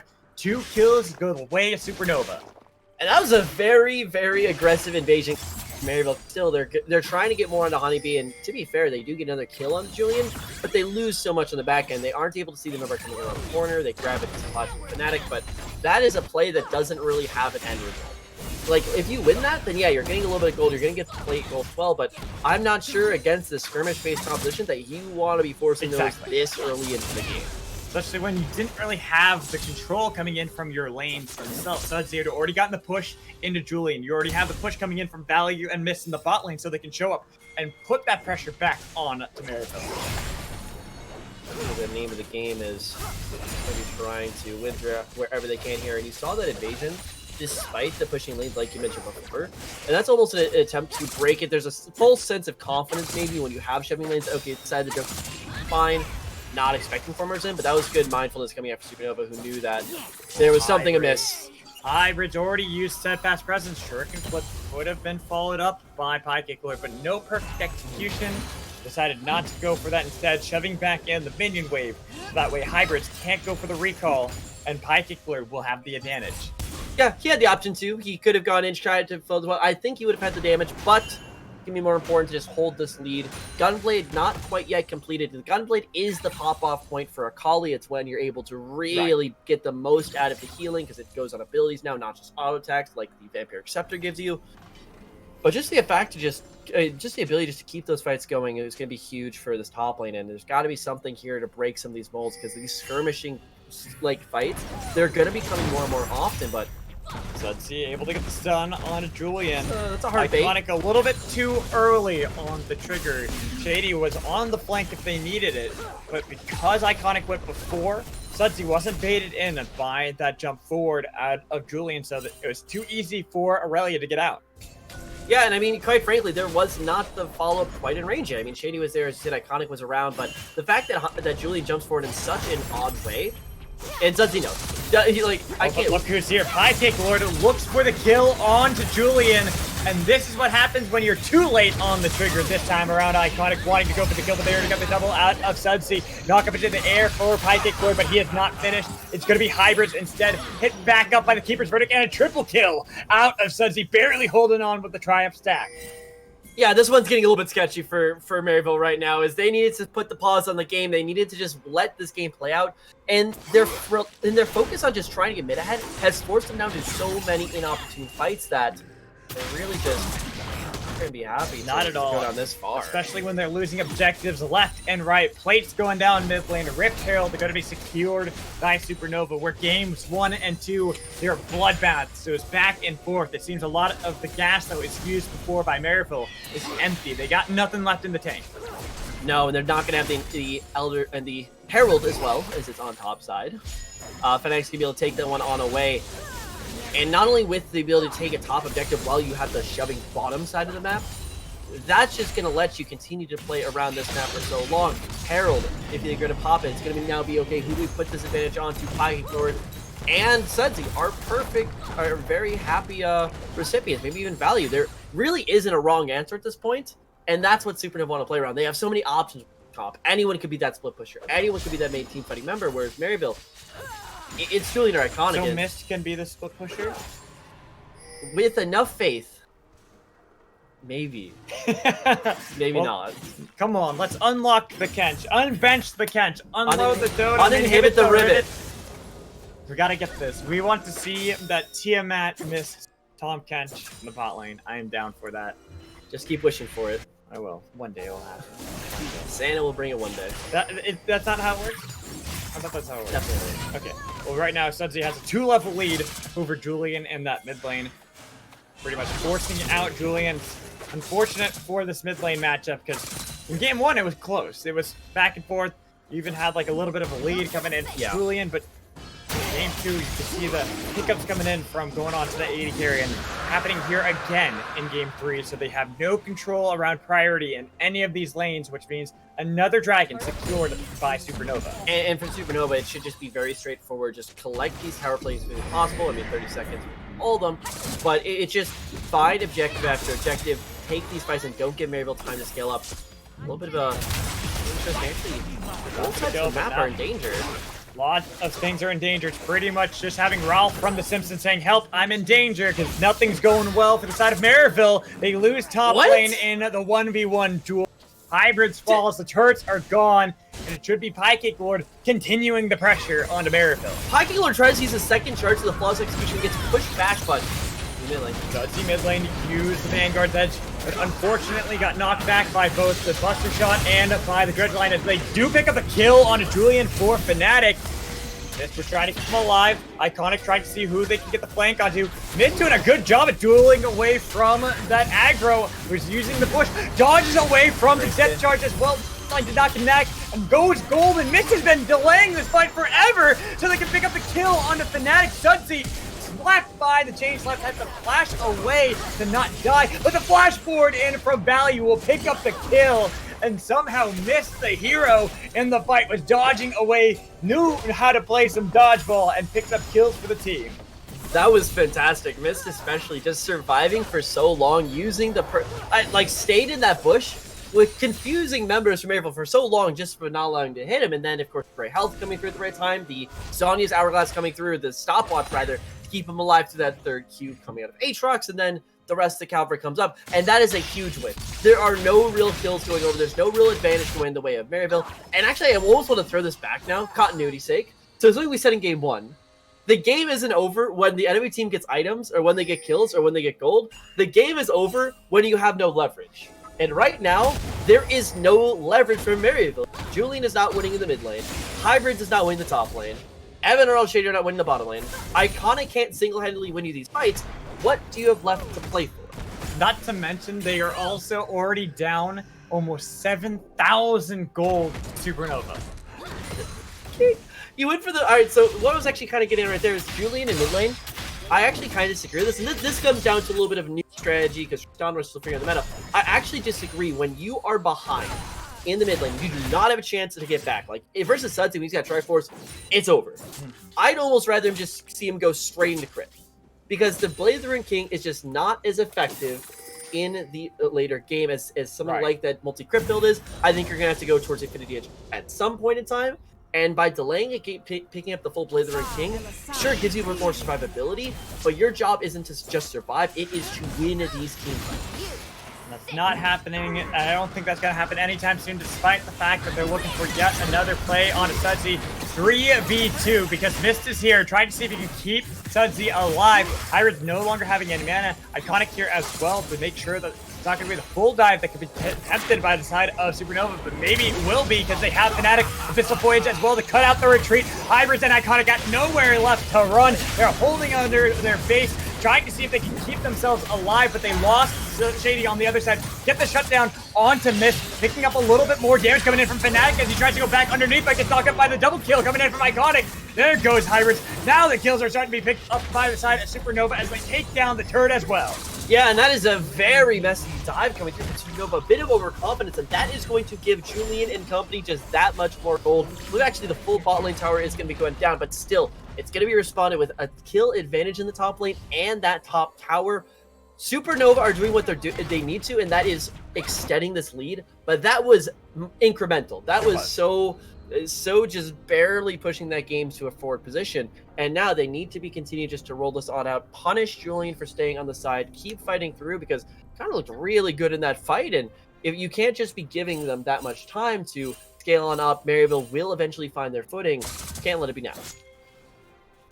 We have another dragon about to spawn up.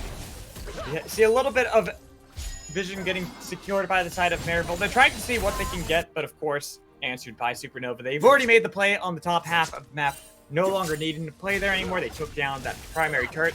Might as well try to see if you can get the primary and mid as well, get more golds funneled into your pockets, as well as make sure you can secure every neutral objective they've gotten. Every dragon so far, might as well even try to see if you can force away Iconic, the one person who could steal away the dragon. Yeah, moving him out of the way, and Supernova, what they need to do is they need to go back to the style of taking something advantage for Shady? Shady? He's just chilling. Hello? I think he was waiting for like a super long term. He's still coming. Yeah, they have no idea Fnatic's here. Trying to go for the fight on Julian, but has Fnatic here as well. Stole away the dredge line. That damage onto Julian as well. Not even close, baby. The ignite on Psychic Lord does not deter him from going back in on a Shady. Looking for that last item to pick up the double kill is Iconic trying to run away, but it looks like his world is ended with a triple kill out of Psychic Lord. Unfortunately for the side of Maryville, they tried to set up the bait and didn't realize that they were the ones who got caught. Yeah, they were the ones being fished at that point in time, and that's going to be another tower going down. In fact, I don't think they're going to... There's no demolish on Find You. Sutton's actually taking the same. May just grab a free inhibitor tower. I think they're going to be, especially with Hybrids not showing up. They already have Fnatic onto the Dragon, so they get not only the inhibitor turret, but the Dragon simultaneously. So they continue to have these advantages. Now, 10,000 gold at 19 and a half minutes for Supernova. That's massive. There is very little room to come back because you've seen what these members can do now. Pykelor can shred apart a backline. Sutton can do somewhat similar. Fnatic, take away any of these ultimates, and then you're probably finding an absolutely fantastic time. Value, he's got like Value. Probably enough for me has just been the background member. He's farming away. He presses W too. But it's been everyone else. It's these three melees that have really been starting to pop off here, and there is no answer to these guys. You do not have somebody who's eventually going to turn into a better split pusher, then an Akali, then an Aurelia, then a Silent. You don't really have a way outside of perfect execution on the Poppy and the Karma to beat these engagements. And even at this point, like, you aren't building up your shields right now. You aren't building up your defend, your ADC stats. You're building very core items at this point. Exactly. You're not ready to deal with these threats. You can see that. Like, look at their items comparatively. We already have a lot more components over onto the side of like Sudsy. I'm looking at Pie Lord especially. Having a stopwatch in the inventory, already having that Hextech template, having some Magic Pen as well on top of that to make sure they can burst through anyone. Even if you have Mist caught out, look at how much damage he's able to absorb because they already had that advantage. That was a 3v5 that they're now going to be able to turn around. They pick up the kill onto Hybrids, the Vanguard's edge. Door is Shady. They have a lot of damage. They ignite, ticking away. Evan RL, one tick away from dying, but now it's the dive from Pykelor to pick up the kill and go legendary. As Julian says, I give up. I'm sorry, fam. It's done. We know it's over. Might as well just give it up now. And it's honestly impressive that even Evan RL got out of there. One thing that's not even becoming close to contested is going to be this Baron as 5 members, make it 4 actually, as Sudsy's going to be running a little bit of the security, making sure no one's coming in on the perimeter. Baron's going down. It's over 11k gold lead at this point. These members are popping off. Even in a advantageous 4v5 fight, or even a fight where they're just piling onto one member, even Mist, who's just able to survive for so long, they can't kill him. If you can't kill him, you're not going to beat him. This is one of those games when you get far behind someone who is an assassin, such as an Akali, or a bruiser like Aurelia. When they get the snowball they need to, they not only take over the game, but they snowball so completely and absolutely over someone like Julian that they don't get to play League of Legends. You know, they don't get to play League of Legends at all. I mean, I don't think Supernova have played League of Legends so far in this game. This is close enough to TFT. But so like earlier, we're on this LCS, is the assassin the glacial. My favorite part of that entire game was like midway through it, the stats producer or the director decided to pull up the TFT set that's like 2 glacials is a 20% chance done, 3 is 35, and then they pulled it up during the LCS game. Is it? 6 is 45. 6 is. I don't play TFT. I'm just saying it was there and it was funny and I laughed. I played one game of ranked TFT and I'm already Iron 1. I know I'm Iron 1 and I'm 10 games in. I also don't really play. Not very good at TFT. Another. I just want to play my troll stuff and people are like, what are you doing? Why are you so weird? Magical, stop trying to make. Well, you can't int anybody though. Says you. In TFT. Yeah, it says you. You can int yourself. You can't int yourself. That's Exactly. the most important thing. But back along with the game, you're with Baron buff. I mean, you're seeing right here that he can't put up the pie cake. It's a 4v5 This right is a lose-lose. Win a 5 because of the members are just too fed. You can't deal with Pike Lord because he's either going to run away or kill you. There isn't an answer here. Well, and right there, Value pretty much just walked at the tank of Hybrids and said, I can poke you better than you can absorb any of the damage, and Hybrids walk away. They couldn't engage at all. Now they're trying desperately to get on a Pike Explorer, but instantly into the Twilight Shroud to make sure to dodge away from the aggro of both Shady and Iconic.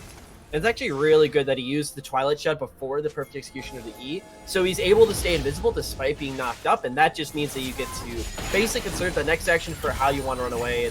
This is just well thought through. There is nothing that Maryville are doing here that's surprising Supernova. Supernova are playing their own mind space. Julian trying to fight against Fnatic. Cluster shot to make sure to keep away Silas, but now the base is being cracked. Spike Lord trying to fight against 3 members strong, but the Vanguard's edge is going to make it a lot more difficult for them to try to see if they can pick up the fill. As Value rose into the back line with Fnatic, doing a lot of damage to Fnatic, and trying to see what they can get onto Iconic, who's able to pick up the kill onto Value. They turn it around to miss underneath the turret, and it's going to be Evan RL to secure the kill and keep Maryville alive. And once again, Hiking Lord. Lord going deep, getting the kills, double right there, too easy for Pie Lord. And now Hybrid, the sole survivor, is going to be yet another dive. Coming in from Supernova, that should be the last. Only Iconic is alive underneath the Nexus turret with the final inhibitor falling. And 24 minutes into the game, there are no inhibitors left.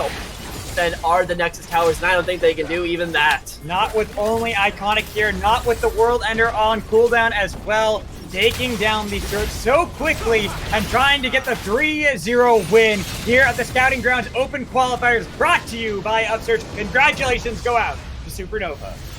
And that was just a series where they learned from every game. Game number 1, that was a coin flip. Game number 2, they were in the driver's seat. And game number 3, there was no other. It was a single seater. It was. There was no passenger seat. They just threw Maryville out of the car. Pretty much like, nope. It's like, you know. Exactly. Well done over to them. That was a very convincing game too, honestly.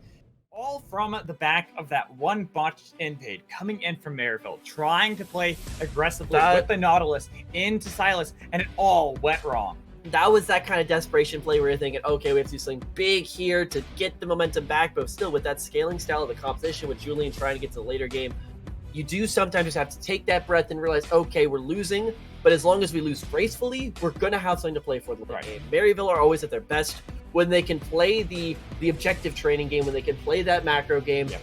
They didn't even come close to it this point. Not at all, and congratulations, the 3-0 for Supernova over Maryville University. Both teams, I believe, are already secured for Scouting Ground, so they already get the congratulations going out for that. The Scouting Grounds face it open qualifier. Yes, so there's like 3 stages. There's stage 1, which is the qualification stage. Stage 2, which is the face of playoffs, and then stage 3, which is the face of finals. We are in stage 1. They have qualified to stage 2, and Scouting Grounds is like stage 4. So they got another step closer to Scouting Grounds. Phase 1, 2, 3, 4. And then in stage 2, phase 2. Well, you see, we kill off all the other teams at stage 3. Ah. So then stage 4 going in. We're good. Okay, so we're gonna snap them, is what you're telling me. Precisely. Well, guys, thank you so much for joining us here at Upsurge. Also, make sure you HyperX. We got these awesome headsets as well. So thank you. Goes out to Midwest Esports. We will see you guys next time, and have a wonderful night.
Attack!